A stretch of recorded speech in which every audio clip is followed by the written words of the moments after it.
ಸತ್ಯನ ಭಗವಂತ ಅಂತ ಕರಿಬಹುದು, ಯಥಾರ್ಥ ಅಂತ ಕರಿಬಹುದು, ಟ್ರುತ್ ಅಂತ ಕರಿಬಹುದು, ದೇವ್ರು ಅಂತ ಕರಿಬಹುದು, ಬೇರೆ ಬೇರೆ ಹೆಸರು ಕರೀತಾರೆ. ಸತ್ಯ ಒಂದೇ. ಬಟ್ ರಿಲಿಜಿಯನ್, ಧರ್ಮ ಕಂಪ್ಲೀಟ್ ಬೇರೆ ಬೇರೆ. ರಿಲಿಜಿಯನ್ ಅನ್ನೋದಕ್ಕಿಂತಲೂ ಎತ್ತರದ ಧರ್ಮ. ಧರ್ಮ, ಅರ್ಥ, ಕಾಮ, ಮೋಕ್ಷ 4 ಪುರುಷಾರ್ಥಗಳು ನಮ್ಮ ಹಿಂದೂ ಸಮಾಜದ ಅಥವಾ ಸನಾತನ ಧರ್ಮದ ಪ್ರಕಾರ. ಆರ್ಥೋಡಾಕ್ಸ್ ಅನ್ನೋ ಡೆಫಿನಿಷನ್ ನಿಮ್ದು ಬೇರೆ. ಈ ಸಂಪತ್ತು ಮತ್ತು ಆಸೆ ಎರಡು ಧರ್ಮ ಮತ್ತು ಮೋಕ್ಷಗಳ ವ್ಯಾಪ್ತಿಯ ಒಳಗಡೆ ಇದ್ರೆ ಅಲ್ಲಿ ಆನಂದ ಲಭ್ಯ ಆಗುತ್ತೆ. ಎಲ್ಲರೂ ಕೂಡ ಅವನದೇ ರೂಪ ಅಂತಾನು ಕೂಡ ಒಂದು ಹೇಳುವಂತದ್ದಿದೆ. ಸೊ ಇದರ ಬಗ್ಗೆ ಈ ಹುಳಿ ಸಿಹಿ, ಕಹಿ ಸಿಹಿ ಈ ನಡುವೆ ಅಂದ್ರೆ ಸುಖ ದುಃಖ ಕಷ್ಟ ಇದ್ರ ನಡುವೆ ಹೋಗ್ತಾ ಹೋಗ್ತಾ ಜ್ಞಾನವನ್ನ ಕೊಡದೇ ಇರೋ ತರ ಮಾಡಿರೋದು ಅಥವಾ ಸಿಗದೇ ಇರೋ ತರ ಮಾಡಿರೋದೇ ಇವತ್ತಿನ ಎಲ್ಲ ಸಮಸ್ಯೆಗಳಿಗೂ ಮೂಲ ಕಾರಣ.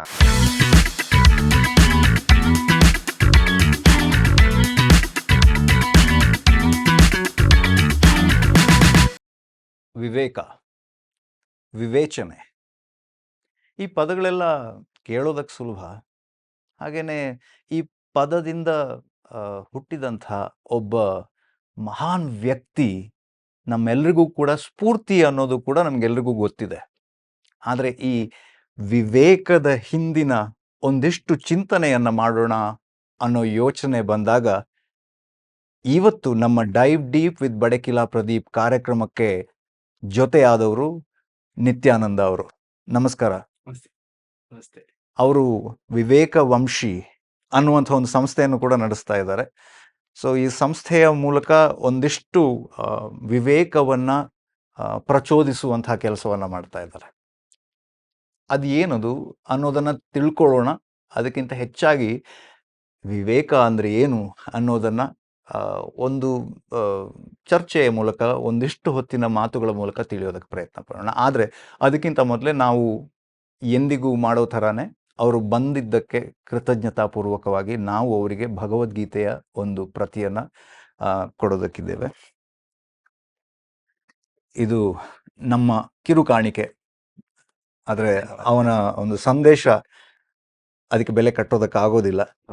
ಅದಕ್ಕೂ ಮುಖ್ಯವಾಗಿ ಈ ಕ್ಷಣದಲ್ಲಿ ಅವನು ಯಾವ ಸಂದೇಶವನ್ನು ಕೊಟ್ಟಿದ್ದಾನೆ ಅಂತ ನಾವು ತಿಳ್ಕೊಳ್ಳೋದಕ್ಕೋಸ್ಕರ ರ್ಯಾಂಡಮ್ ಆಗಿ ಯಾವ್ದಾದ್ರು ಒಂದು ಪುಟವನ್ನು ತೆಗೀರಿ ಮತ್ತೆ ಆ ಶ್ಲೋಕವನ್ನ ಓದ್ಬೇಕು ಅಂತ. ಅಧ್ಯಾಯ 4.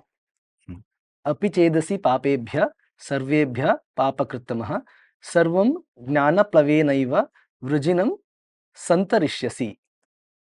ನೀನು ಬೇರೆ ಎಲ್ಲ ಪಾಪಿಗಳಿಗಿಂತ ಹೆಚ್ಚು ಪಾಪಗಳನ್ನು ಮಾಡುವವನಾಗಿದ್ದರೂ ನೀನು ಜ್ಞಾನರೂಪಿ ದೋಣಿಯ ಮೂಲಕ ಖಂಡಿತವಾಗಿ ಸಂಪೂರ್ಣ ಪಾಪ ಸಮುದ್ರವನ್ನು ಸುಲಭವಾಗಿ ದಾಟಿ ಹೋಗುವೆ.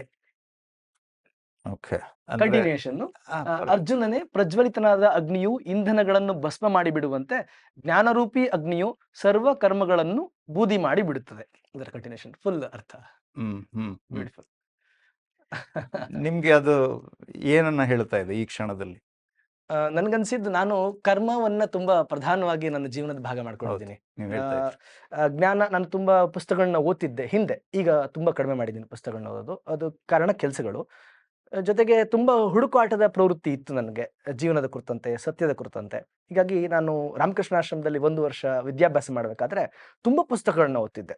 ಅಂದ್ರೆ ಅತಿಯಾಗಿ ಎನ್ನುವಷ್ಟು ಪುಸ್ತಕಗಳನ್ನ ಓದ್ತಾ ಇದ್ದೆ. ಅದಾದ ನಂತರ ಅಲ್ಲಿ ತಿಳ್ಕೊಂಡಂತ ಅನೇಕ ಸತ್ಯಗಳನ್ನ ಅರಗಿಸ್ಕೊಳ್ಳೋದಕ್ಕೆ ಅನುಭವಗಳ ಸಹಾಯ ಬೇಕಾಯಿತು. ಅದು ಜೀವನದಲ್ಲಿ ಅನುಭವದ ಜೊತೆಗೆ ಆ ಎರಡೂ ಸೇರಿದಾಗ ನಂಗೆ ಸುಮಾರು ಜ್ಞಾನ ಲಭಿಸಿದೆ, ಒಂದಷ್ಟು ವಿಷಯಗಳು ಗೊತ್ತಾಗಿದೆ. ಈಗ ನನ್ಗನ್ಸಿದ್ದು ಕರ್ಮ ಅತಿ ಆಯ್ತೇನೋ ಅಂತ ಅನ್ನಿಸ್ತಾ ಇತ್ತು ತೀರಾ ಇತ್ತೀಚೆಗೆ. ಸೊ ಈಗ ನಾನು ತುಂಬಾ ಕುತೂಹಲದಲ್ಲಿದ್ದೆ ಏನ್ ಸಿಗ್ಬೋದು ಶ್ಲೋಕ ಅಂತ. ಬಟ್ ನನ್ಗನ್ಸುತ್ತೆ ಈ ಸಂದರ್ಭದಲ್ಲಿ ಇದು ನನ್ಗೇನು ಹೇಳ್ತಾ ಇದೆ ಅಂತ ಹೇಳಿದ್ರೆ, ಎಗೈನ್ ವಾಪಸ್ಸು ಕರ್ಮ ತುಂಬಾ ಆಗಿದೆ, ಈಗ ಒಂದಷ್ಟು ಜ್ಞಾನವನ್ನ ಸಂಪಾದನೆ ಮಾಡೋ ಹೊತ್ತಾಗಿದೆ, ಅಧ್ಯಯನ ಶುರು ಮಾಡು ಅಂತ ನನ್ಗೆ ಹೇಳೋ ತರ ಕಲಿಕೊಂಡು ನನಗೆ ಅನ್ನಿಸ್ತಾ ಇದೆ. ಅದು ಯಾರೋ ಮೊನ್ನೆ ಹೀಗೆ ಇನ್ನೊಂದು ಸಂಚಿಕೆಯಲ್ಲಿ ಮಾತಾಡ್ತಾ ಇರ್ಬೇಕಿದ್ರೆ ಅವರು ಕೂಡ ಹೇಳಿದ್ರು, ಪ್ರತಿಯೊಂದು ಸಲ ನಾವು ಒಂದು ಶ್ಲೋಕವನ್ನ ಓದಿದಾಗನೂ ಕೂಡ ಅದು ನಮ್ಗೆ ಒಂದು ಅರ್ಥವನ್ನ ಕೊಡುತ್ತೆ. ಅದು ನಾವು ಆ ಕ್ಷಣದಲ್ಲಿ ಯಾವ ಸ್ಟೇಟ್ ಆಫ್ ಮೈಂಡ್ ಅನ್ನು ಇಟ್ಕೊಂಡಿದ್ದೀವಿ ಅದರ ಆಧಾರದ ಮೇಲೆ ಅಂತ ಹೇಳ್ಕೊಂಡು, ಅದು ನಮ್ಗೆ ಏನನ್ನ ತಿಳಿಸುತ್ತೋ ಅದರ ಮೂಲಕವಾಗಿ ನಾವು ಜೀವನವನ್ನ ನಡೆಸ್ತೀವಿ. ಆ ಜೀವನ ನಡೆಸಿದ ಮೇಲೆ ಮತ್ತೆ ಅದನ್ನು ಓದಿದಾಗ ಅದು ಇನ್ನೊಂದು ಅರ್ಥ ಕೊಡುತ್ತೆ. ಅದನ್ನ ಅತಿ ಸಾದೃಶ್ಯವಾಗಿ ನೀವು ಹೇಳಿದ್ರಿ ಅನ್ಸುತ್ತೆ. ನಿಜ, ನಾನು ಸುಮಾರು ಸಲ ಇದನ್ನ ಕೇಳ್ಬಿಟ್ಟಿದ್ದೀನಿ. ಈ ತರ ಮಹಾ ವ್ಯಕ್ತಿಗಳು ಕೆಲವೊಂದಷ್ಟು ಹಿಂಗ್ ಮಾಡ್ತಾ ಇದ್ರು. ಅವ್ರಿಗೆ ತುಂಬಾ ಗೊಂದಲ ಸನ್ನಿವೇಶ ಬಂದಾಗ ಭಗವದ್ಗೀತೆ ಯಾವುದೋ ಒಂದು ಪುಟವನ್ನ ಕಣ್ಣು ಮುಚ್ಚಿ ತೆಗೀರಿ, ಅಲ್ಲಿ ನಿಮ್ಗೆ ಸೊಲ್ಯೂಷನ್ ಸಿಗುತ್ತೆ ಅಂತ. ಬಹುಶಃ ನಾನು ಅದನ್ನ ಹಂಗ ಅನ್ಕೊಳ್ತೀನಿ. ಅಂದ್ರೆ ಈ ಭಗವದ್ಗೀತೆ ಅನ್ನೋದು ಸರ್ವವೂ ಇದ್ರೊಳಗಡೆ ಇರೋದ್ರಿಂದ ನಮ್ಗದು ಕಾಣ್ಲೇಬೇಕು. ಬಟ್ ನಾವು ಎಷ್ಟು ಎಚ್ಚರದ ಸ್ಥಿತಿಯಲ್ಲಿ ಇರ್ತೀವಿ ಅನ್ನೋದ್ರ ಆಧಾರದ ಮೇಲೆ ಅದರಿಂದ ನಮ್ಗೆ ಎಷ್ಟು ಸಿಗ್ಬೇಕೋ ಅಷ್ಟು ಸಿಗುತ್ತೆ ಅಂತ. ಅಂದ್ರೆ ನಾನೊಂದು ಬಿಂದಿಗೆ ತಗೊಂಡೋದ್ರೆ ಬಿಂದಿಗೆ ತುಂಬಾ ಜ್ಞಾನ ಸಿಗುತ್ತೆ. ಒಂದು ಚೊಂಬು ತಗೊಂಡೋದ್ರೆ ಆ ಚೊಂಬಿನ ತುಂಬಾ ಜ್ಞಾನ ಸಿಗುತ್ತೆ. ಸೊ ನನ್ನ ಕೆಪಾಸಿಟಿ ಆಧಾರವಾಗಿ ಅದು ನನಗೆ ಸಿಗುತ್ತೆ ಅಂತ ನಾನು ಅನ್ಕೊಂಡಿದ್ದೀನಿ. ಸೊ ಸದ್ಯಕ್ಕೆ ಇದು ನನಗೆ ತುಂಬಾ ಒಳ್ಳೆಯ ಮಾರ್ಗದರ್ಶನ ಮಾಡ್ತು. ಅಲ್ಲ ಅದು ನಾನು ಸುಮಾರು ದಿನದಿಂದ ಇದು ತಲೆಯಲ್ಲೇ ಓಡ್ತಾ ಇತ್ತು. ಅಧ್ಯಯನ ಕಡಿಮೆ ಆಗಿದೆ, ಓದುವಿಕೆ ಕಡಿಮೆ ಆಗಿದೆ. ಸ್ವಲ್ಪ ಓದಬೇಕು ಅನ್ನೋ ತರ. ಈಗ ನನ್ಗೆ ಇದು ಸರಿಯಾದ ಮಾರ್ಗದರ್ಶನ ಮಾಡಿದೆ ಅನ್ಸುತ್ತೆ. ಬಟ್ ನಿಮ್ಮ ಪ್ರಕಾರ ಅಧ್ಯಯನವೇ ಜ್ಞಾನದ ಮಾರ್ಗನ? ಇಲ್ಲ. 100ಕ್ಕೆ 100 ಇಲ್ಲ. ಅಧ್ಯಯನ ಜ್ಞಾನಕ್ಕೆ ಮಾರ್ಗ ಹೌದು. ಆದ್ರೆ ಆ ಜ್ಞಾನದ ಪರಿಪೂರ್ಣತೆ ಪ್ರಾಪ್ತಿಯಾಗೋದು, ಆ ಜ್ಞಾನವನ್ನ ಪ್ರಾಕ್ಟಿಕಲ್ ಆಗಿ ನಾವು ಅನುಭವಿಸಿದಾಗ. ಅಂದ್ರೆ ಪುಸ್ತಕಗಳ ಅಧ್ಯಯನದಿಂದ ಒಬ್ಬ ವ್ಯಕ್ತಿ ಪಂಡಿತನಾಗ್ಬೋದು. ಜ್ಞಾನಿ ಆಗೋದಕ್ಕೆ ಆಗೋದಿಲ್ಲ ಅನ್ನೋದು ನನ್ನ ಅಭಿಪ್ರಾಯ. ಬೇರೆ ಅಭಿಪ್ರಾಯಗಳಿರಬಹುದು. ಬಟ್ ನನ್ಗೆ ನನ್ನ ಜೀವನದ ಅನುಭವಗಳನ್ನ ನೋಡಿದಾಗ ನನ್ಗನ್ಸೋದು, ನಾನೇನ್ ಓದಿದೀನೋ ಅದನ್ನ ಅತಿಯಾಗಿ ಓದ್ತಾ ಹೋದ್ರೆ ಅಜೀರ್ಣವಾಗುತ್ತೆ ಅದು. ಅದು ಅಂದ್ರೆ ಕೈಯಿಂದ ಕೆಲಸ ಮಾಡದ ಹೊರತು ಅದರ ಪೂರ್ಣ ಅನುಭವ ನಮ್ಗಾಗಲ್ಲ. ಹೀಗಾಗಿ ಏನು ಜ್ಞಾನವನ್ನ ನಾವು ಥಿಯರಿ ಮುಖಾಂತರ ಪಡ್ಕೊಳ್ತೀವೋ, ಪ್ರಾಕ್ಟಿಕಲ್ ಆಗಿ ಅದನ್ನ ಇಂಪ್ಲಿಮೆಂಟ್ ಮಾಡಿದಾಗ ಮಾತ್ರ ಆ ಜ್ಞಾನದ ಪರಿಪೂರ್ಣ ಜ್ಞಾನ ನಮ್ಗೆ ಲಭ್ಯ ಆಗುತ್ತೆ ಅನ್ನೋದು ನನ್ನ ನಂಬಿಕೆ. ವಿವೇಕಾನಂದರು ಅದನ್ನ ಹೇಳೋದು. ಇನ್ಫ್ಯಾಕ್ಟ್ ವಿವೇಕಾನಂದರಿಂದ ಪ್ರೇರಿತನಾಗಿಯೇ ನಾನು ಈ ತರದ ತೀರ್ಮಾನಕ್ಕೆ ಬಂದಿರೋದು. ತುಂಬಾ ಓದ್ಕೊಳ್ಳೋದ್ರಿಂದ, ತುಂಬಾ ಅಧ್ಯಯನ ಮಾಡೋದ್ರಿಂದ ತಲೆಯಲ್ಲಿ ಒಂದಷ್ಟು ವಿಷಯಗಳ ಸಂಗ್ರಹ ಆಗ್ಬೋದು ಬಿಟ್ರೆ, ಅದರ ಪರಿಪೂರ್ಣ ಅನುಭವ ಅಂತೆಲ್ಲ ಹೇಳ್ತಾರಲ್ಲ, ಅದು ಆತ್ಮಕ್ಕಾಗಲ್ಲ. ಹೀಗಾಗಿ ಕೆಲಸ ಮಾಡಬೇಕು ಅನ್ನೋದು ನನ್ನ ನಂಬಿಕೆ. ಬಟ್ ಅದೇ ಕೆಲಸ ಅತಿ ಆಗ್ಬಿಟ್ರೆ, ಈ ಜ್ಞಾನ ಇಲ್ಲದೆ ಕೆಲಸ ಮಾಡ್ತಾ ಹೋಗ್ಬಿಟ್ರೆ, ಆ ಕೆಲಸ ಇನ್ಯಾವುದೋ ಸ್ವರೂಪ ಪಡ್ಕೊಂಡ್ಬಿಡುತ್ತೆ. ಅದು ಕಡೆಗೊಂದ್ಸಲ ಅಜ್ಞಾನದ ಅಂಧಕಾರದ ಸ್ಥಿತಿಗೆ ನಮ್ಮನ್ನು ತಗೊಂಡು ಹೋಗ್ಬಿಡ್ಬೋದು. ಬಿಕಾಸ್ ಕೆಲಸ ಮಾಡ್ತಾ ಅದರ ಪ್ರತಿಕ್ರಿಯೆಗಳು ನಮ್ಗೆ ಸಿಗ್ತಾ ಹೋಗುತ್ತೆ, ಅದರ ರಿಸಲ್ಟ್ ನಮ್ಗೆ ಸಿಗ್ತಾ ಹೋಗುತ್ತೆ. ಅದ್ಭುತವಾದಂಥ ಕರ್ಮಗಳನ್ನ ಮಾಡ್ತಾ ಹೋದಾಗ ಅದ್ಭುತವಾದಂಥ ರಿಸಲ್ಟ್ಗಳು ಸಿಗ್ತಾ ಹೋಗುತ್ತೆ. ಅದು ನಮ್ಮನ್ನ ಎಲ್ಲೋ ಒಂದ್ ಕಡೆ ಅಹಂಕಾರಿಗಳನ್ನಾಗಿ ಮಾಡ್ಬೋದು, ಎಲ್ಲೋ ದಾರಿ ತಪ್ಪೋ ತರ ಮಾಡ್ಬೋದು, ಎಲ್ಲೋ ಒಂದ್ ಕಡೆ ನಾನೇ ದೊಡ್ಡವನು ಅನ್ನೋ ತರ ಸುಪೀರಿಯಾರಿಟಿ ಕಾಂಪ್ಲೆಕ್ಸ್ ನ ತಂದ್ಕೊಡ್ಬೋದು. ಆಗ ಅದನ್ನ ಸಂಹಾರ ಮಾಡೋದಕ್ಕೆ ನಮ್ಗೆ ಜ್ಞಾನದ ಅವಶ್ಯಕತೆ ಇರ್ತದೆ. ಸೊ ಹಿಂಗಾಗಿ ಎರಡು ಒಂದಕ್ಕೊಂದಕ್ಕೆ, ಜ್ಞಾನ ಕರ್ಮ ಎರಡು ರೆಕ್ಕೆಗಳು. ಜ್ಞಾನ ಕರ್ಮ ಒಬ್ಬ ಮನುಷ್ಯನಿಗೆ ಎರಡು ರೆಕ್ಕೆಗಳಿದ್ದಂತೆ. ಒಂದು ರೆಕ್ಕೆ ಕಟ್ಟಾದ್ರೂ ಲೈಫ್ ಸರಿಯಾದ ದಾರಿಯಲ್ಲಿ ಸಾಗಲ್ಲ ಅಂತ. ಹಿಂಗಾಗಿ ಎರಡೂ ಬೇಕು ಅನ್ನೋದು ನನ್ನ ನಂಬಿಕೆ. ಇಂಟ್ರೆಸ್ಟಿಂಗ್. ಕರ್ಮ ಅನ್ನೋದು ಅಂದ್ರೆ ನೀವು ಶ್ರೇಷ್ಠವಾದ ಕರ್ಮ ಅಂತಂದ್ರೆ, ಶ್ರೇಷ್ಠವಾದ ಕರ್ಮ ಅಂದ್ರೆ ಏನು? ನಾನು ತಿಳ್ಕೊಂಡಿರೋ ಪ್ರಕಾರ ತುಂಬಾ ಓದ್ಕೊಂಡಿಲ್ಲ. ಬಟ್ ಎಷ್ಟು ಓದ್ಕೊಂಡಿದ್ದೀನೋ ಅಥವಾ ಎಷ್ಟು ನನ್ನ ಅನುಭವಕ್ಕೆ ನಿಲುಕಿದೆಯೋ ಅಷ್ಟನ್ನ ಮಾತ್ರ ನಾನು ಹೇಳ್ತೀನಿ.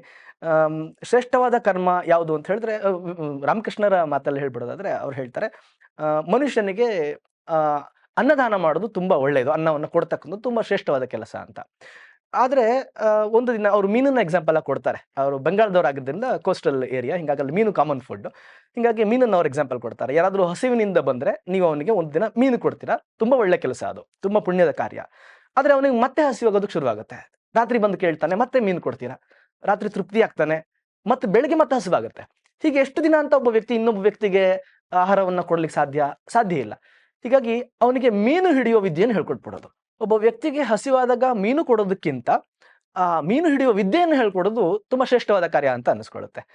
ಹಿಂಗಾಗಿ ಮೀನು ಕೊಡೋದು ಕಡಿಮೆ ಕೆಲಸ ಅಂತ ಆಗಲ್ಲ, ಅದು ಒಳ್ಳೆ ಕೆಲಸವೇ. ಅದಕ್ಕಿಂತಲೂ ಉತ್ತಮವಾದ ಕಾರ್ಯ ಮೀನು ಹಿಡಿಯೋದನ್ನ ಕಲಿಸೋದು ಅಂತ. ಸೊ ಈ ಮಟ್ಟಿಗೆ ಹೇಳೋದಾದ್ರೆ, ಒಬ್ಬ ವ್ಯಕ್ತಿಯನ್ನ ತನ್ನ ಕಾಲ ಮೇಲೆ ತಾನು ನಿಂತುಕೊಳ್ಳುವಂತೆ ಮಾಡ್ತಕ್ಕಂಥ ವಿದ್ಯೆಯನ್ನ ಕೊಡೋದು ಶ್ರೇಷ್ಠ ಕಾರ್ಯ ಅಂತ ಅನ್ನಿಸ್ಕೊಳ್ಳುತ್ತೆ ಅಂತ.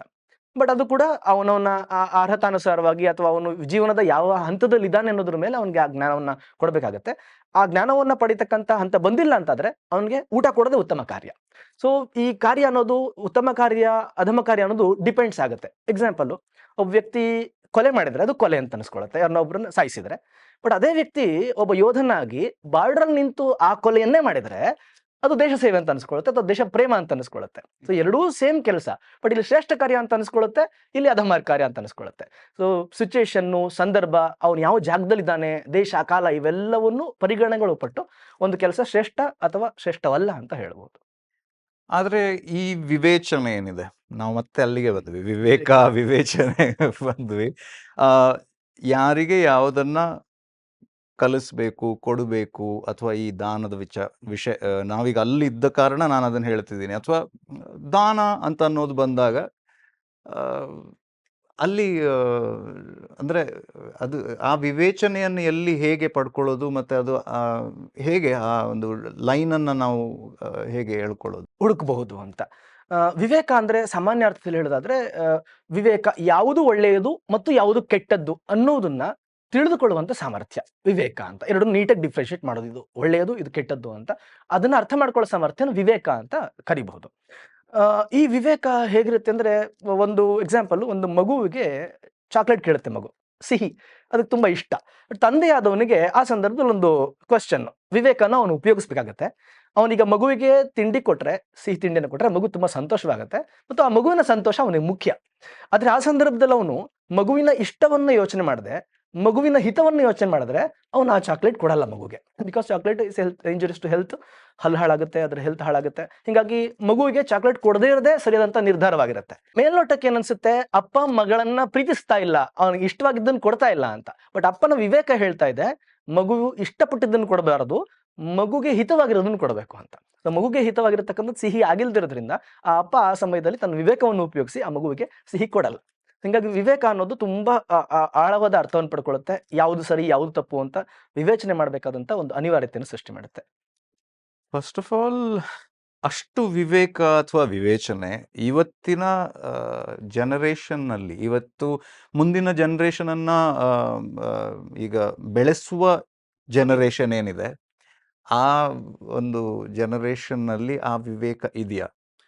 ಯಾಕಂದ್ರೆ ಈಗ ಚಾಕ್ಲೇಟ್ ನೀವು ಉದಾಹರಣೆ ಕೊಟ್ರಿ, ನಾನು ಮೊಬೈಲ್ನ ಉದಾಹರಣೆ ಕೊಡಬಹುದು.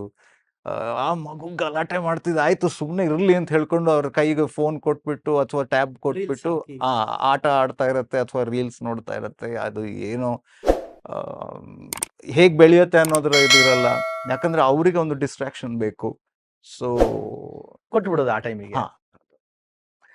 ನನಗನ್ಸುತ್ತೆ ಈಗಿನ ಜನರೇಷನ್, ನೀವು ಹೇಳಿದಂತೆ ಮುಂದಿನ ಪ್ರತಿ ಜನರೇಷನ್ಗೂ ಅದರ ಮುಂದಿನ ಜನರೇಷನ್ ಅನ್ನ ಬೆಳೆಸಬೇಕಾದಂತ ಹೊಣೆಗಾರಿಕೆ ಸಹಜ ಬಂದ್ಬಿಟ್ಟಿರುತ್ತೆ, ಇನ್ಬಿಲ್ಟ್ ಆಗಿ ಬಂದಿರುತ್ತೆ. ಒಂದು ಪ್ರಾಣಿಗೆ ಹೇಗೆ ತನ್ನ ಸಂತಾನವನ್ನ ಮುಂದುವರಿಸಬೇಕು, ಅದಕ್ಕೆ ಹಾಲು ಕೊಡಬೇಕು, ಅದಕ್ಕೆ ಬೇಟೆ ಆಡೋದನ್ನ ಕಲಿಸ್ಬೇಕು ಅನ್ನೋದನ್ನು ಇನ್ಬಿಲ್ಟ್ ಆಗಿ ಪ್ರೋಗ್ರಾಮ್ಡ್ ಆಗಿ ಬಂದ್ಬಿಟ್ಟಿರುತ್ತೋ, ಹಾಗೆ ಪ್ರತಿ ಮನುಷ್ಯ ಜನರೇಷನ್ಗೂ ಕೂಡ ಮುಂದಿನ ಜನರೇಷನ್ ಅನ್ನ, ಪೀಳಿಗೆಯನ್ನ ಸಮರ್ಥವಾಗಿ ತಯಾರು ಮಾಡಿ ಹೋಗ್ತಕ್ಕಂಥ ಒಂದು ಹೊಣೆಗಾರಿಕೆ ಇದ್ದೇ ಇರುತ್ತದೆ. ಬಟ್ ಇವತ್ತಿನ ದಿನಮಾನಗಳಲ್ಲಿ ತುಂಬಾ ಫಾಸ್ಟ್ ಲೈಫ್ ಅಂತ ನಾವೇನು ನೋಡ್ತಿದೀವೋ ಅಥವಾ ಯಾಂತ್ರಿಕ ಜಗತ್ತು ಅಂತ ನೋಡ್ತಿದ್ದೀವೋ, ಇಲ್ಲಿ ಅದು ಕೊರತೆ ಖಂಡಿತವಾಗಿ ಆಗ್ತಾ ಇದೆ. ಅಲ್ಲಿ ತುಂಬಾ ಕೊರತೆ ಆಗ್ತಾ ಇರೋದು ವಿವೇಕವೇ. ಬಹುಶಃ ನಾವು ತುಂಬಾ ಒಳ್ಳೆಯ ಪದವನ್ನೇ ಹಿಡ್ಕೊಂಡು ಆಟ ಆಡ್ತಾ ಇದ್ದೀವಿ. ಇವತ್ತಿನ ದಿನಮಾನಕ್ಕೆ ಅತ್ಯಂತ ಅವಶ್ಯಕತೆ ಇರ್ತಕ್ಕಂಥ ಪದ ವಿವೇಕ ಅಂತ ಹೇಳ್ಬೋದು. ಮುಂದಿನ ಜನರೇಷನ್ ನಾವೇನು ಕೊಡ್ತಾ ಇದೀವಿ ಅನ್ನೋ ವಿವೇಚನೆಯೂ ಇಲ್ದಂತೆ ನಾವು ಆಕ್ಟ್ ಮಾಡ್ತಾ ಇದೀವಿ ಅಷ್ಟೇ, ವರ್ತಿಸ್ತಾ ಇದ್ದೀವಿ. ಇದು ಮೊನ್ನೆ ಮಾತಾಡ್ಬೇಕಾದ್ರೆ ಯಾರು ಹೇಳ್ತಾ ಇದ್ರು, ವಿವೇಕಾನಂದರ ಬಗ್ಗೆ ಮಾತಾಡ್ತಿದೀವಿ, ಬಟ್ ಅಲ್ಲಿ ವಿವೇಕಕ್ಕಿಂತ ಹೆಚ್ಚು ಆನಂದದ ಬಗ್ಗೆ ಯೋಚನೆ ಮಾಡ್ತಿದೀವಿ. ವಿವೇಕದಿಂದ ಆನಂದ ಅಲ್ಲ, ವಿವೇಕವನ್ನೇ ಬಿಟ್ಟು ಬರೀ ಆನಂದದ ಬಗ್ಗೆ ಯೋಚನೆ ಮಾಡ್ತಿದೀವ. ರೈಟ್. Yes sir. ನಾನು ಯಾವಾಗ್ಲೂ ನಾನು ಗ್ರಹಿಸ್ಕೊಂಡಂತೆ ಇದೆಲ್ಲಿ ಕೇಳಿದ್ನೋ ಏನೋ ಗೊತ್ತಿಲ್ಲ, ಅಥವಾ ನನ್ನ ತಲೆಯಲ್ಲಿ ಉದ್ಭವ ಆಗಿದ್ದೋ ಎಲ್ಲೋ ಕೇಳಿದ್ದೋ ಏನೋ, ನಾನು ಅದನ್ನ ತುಂಬಾ ಚೆನ್ನಾಗಿ ತಗೊಂಡಿದ್ದೀನಿ. ಅದನ್ನ ನಾನು ತುಂಬಾ ನೀಟಾಗಿ ಅರ್ಥ ಅಂದ್ರೆ ಅದು ನನಗೆ ತುಂಬಾ ಉಪಯೋಗ ಆಗ್ತಾ ಇದೆ. ಧರ್ಮ, ಅರ್ಥ, ಕಾಮ, ಮೋಕ್ಷ 4 ಪುರುಷಾರ್ಥಗಳು ನಮ್ಮ ಹಿಂದೂ ಸಮಾಜದ ಅಥವಾ ಸನಾತನ ಧರ್ಮದ ಪ್ರಕಾರ. ಈ 4 ಪುರುಷಾರ್ಥಗಳು ಮನುಷ್ಯನಿಗೆ ಅವಶ್ಯಕ ಅಂತ ಗುರುತಿಸಿಟ್ಟಿದ್ದಾರೆ. ಧರ್ಮ, ಅರ್ಥ, ಕಾಮ, ಮೋಕ್ಷ. ಧರ್ಮ ಯಾವುದು ಎಲ್ಲವನ್ನು ಕಾಪಾಡುತ್ತದೆಯೋ, ಯಾವುದು ಸರಿಯಾದ ದಾರಿಯೋ ಧರ್ಮ. ಅರ್ಥ ಹಣ ಸಂಪತ್ತು. ಕಾಮ ಆಸೆ. ಮೋಕ್ಷ ಅಂತಿಮ ಗುರಿ, ಮನುಷ್ಯನ ಅಂತಿಮ ಗುರಿ ಭಗವಂತನೊಂದಿಗೆ ಒಂದಾಗೋದು ಅಥವಾ ಸತ್ಯವನ್ನು ದರ್ಶನ ಮಾಡೋದು ಅನ್ನೋ ತರದ್ದು. ಈ ಧರ್ಮಾರ್ಥ ಕಾಮ ಮೋಕ್ಷ ನೀಟಾಗಿ ಒಂದ್ ಕಡೆ ಬರ್ದಿಟ್ರೆ ಉದ್ದಕ್ಕೂ ಲೈನ್ ನಲ್ಲಿ ಧರ್ಮ ಮೊದಲಿರುತ್ತೆ, ಮೋಕ್ಷ ಕೊನೆ ಇರುತ್ತೆ, ಮಧ್ಯದಲ್ಲಿ ಅರ್ಥ ಕಾಮಗಳಿರುತ್ತೆ. ಈ ಸಂಪತ್ತು ಮತ್ತು ಆಸೆ ಎರಡು ಧರ್ಮ ಮತ್ತು ಮೋಕ್ಷಗಳ ವ್ಯಾಪ್ತಿಯ ಒಳಗಡೆ ಇದ್ರೆ ಅಲ್ಲಿ ಆನಂದ ಲಭ್ಯ ಆಗುತ್ತೆ, ಅಲ್ಲಿ ಆನಂದ ಸಿಗುತ್ತೆ. ಈ ವ್ಯಾಪ್ತಿಯನ್ನು ಕಿತ್ಕೊಂಡು ಹೊರಗಡೆ ಹೋದ್ರೆ, ಧರ್ಮಕ್ಕಿಂತ ಹೊರಗಡೆ ಹೋಗಿ ಅರ್ಥ ಪ್ರಧಾನವಾಗ್ಬಿಟ್ರೆ, ದುಡ್ಡು ಪ್ರಧಾನವಾಗ್ಬಿಟ್ರೆ, ಇಲ್ಲ ಮೋಕ್ಷಕ್ಕಿಂತ ಕಿತ್ಕೊಂಡು ಹೋಗಿ ಕಾಮ ಪ್ರಧಾನವಾಗ್ಬಿಟ್ರೆ, ಅಲ್ಲಿ ಕೆಡುಕು ಅಥವಾ ಅಲ್ಲಿ ಆನಂದದ ಲಭ್ಯತೆ ಇಲ್ಲದೆ ಇರೋದು ದುಃಖ ಸಾಮಾನ್ಯವಾಗ್ಬಿಡುತ್ತೆ ಅಂತ ನಾನು ಅನ್ಕೊಂಡಿರ್ದಿದ್ದು. ಎಲ್ಲಿ ಓದಿದ್ದು ನನಗೂ ಜ್ಞಾಪಕ ಇಲ್ಲ, ಅಥವಾ ಅದು ಹಂಗೆ ನಾನು ಯೋಚನೆ ಮಾಡ್ತಾ ಬಂದಿದ್ದೆ ಗೊತ್ತಿಲ್ಲ.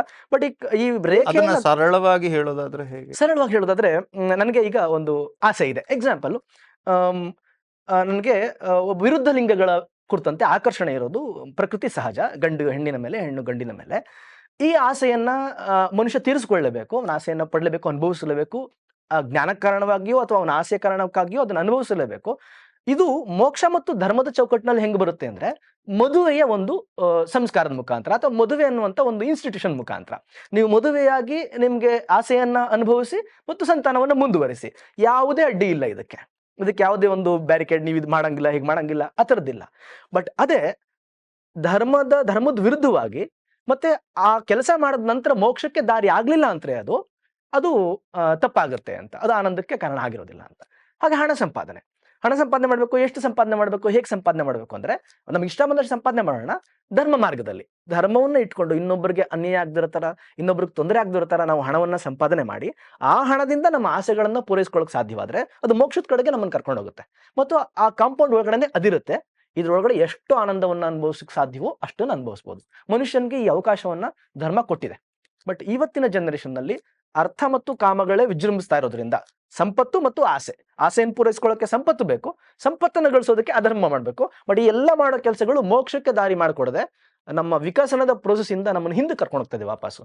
ಅಂದ್ರೆ ನಮ್ಮ ಪ್ರೋಸೆಸ್ ಇರೋದು ಪ್ರಾಣಿ ಮನುಷ್ಯನಾಗಬೇಕು, ಮಂಗನಿಂದ ಮಾನವ, ಮನುಷ್ಯನಿಂದ ದೇವಮಾನವನಾಗಬೇಕು. ರಾಮ ಹೇಗೆ ಹುಟ್ಟುತ್ತಾ ಮನುಷ್ಯನಾಗಿದ್ನೋ ಕೊನೆಗೆ ಸಾಯ್ಬೇಕಾದ ದೇವರಾಗಿದ್ನೋ, ಕೃಷ್ಣ ಹೇಗೆ ಹುಟ್ಟುತ್ತಾ ಮನುಷ್ಯನಾಗಿ ಹುಟ್ಟಿದ್ನೋ ಕೊನೆಗೆ ದೇವರಾಗಿದ್ನೋ, ಹಂಗೆ ಪ್ರತಿಯೊಬ್ಬರು ನಾವೆಲ್ಲ ಹುಟ್ಟುತ್ತಾ ಮನುಷ್ಯರಾಗಿ ಹುಟ್ಟಿರ್ತೀವಿ, ದೇವರಾಗೋದಕ್ಕೆ ಅಂತಾನೆ ಹುಟ್ಟೋದು, ಪರಿಪೂರ್ಣತೆಯನ್ನ ಪಡ್ಕೊಳ್ಳೋದಕ್ಕೆ.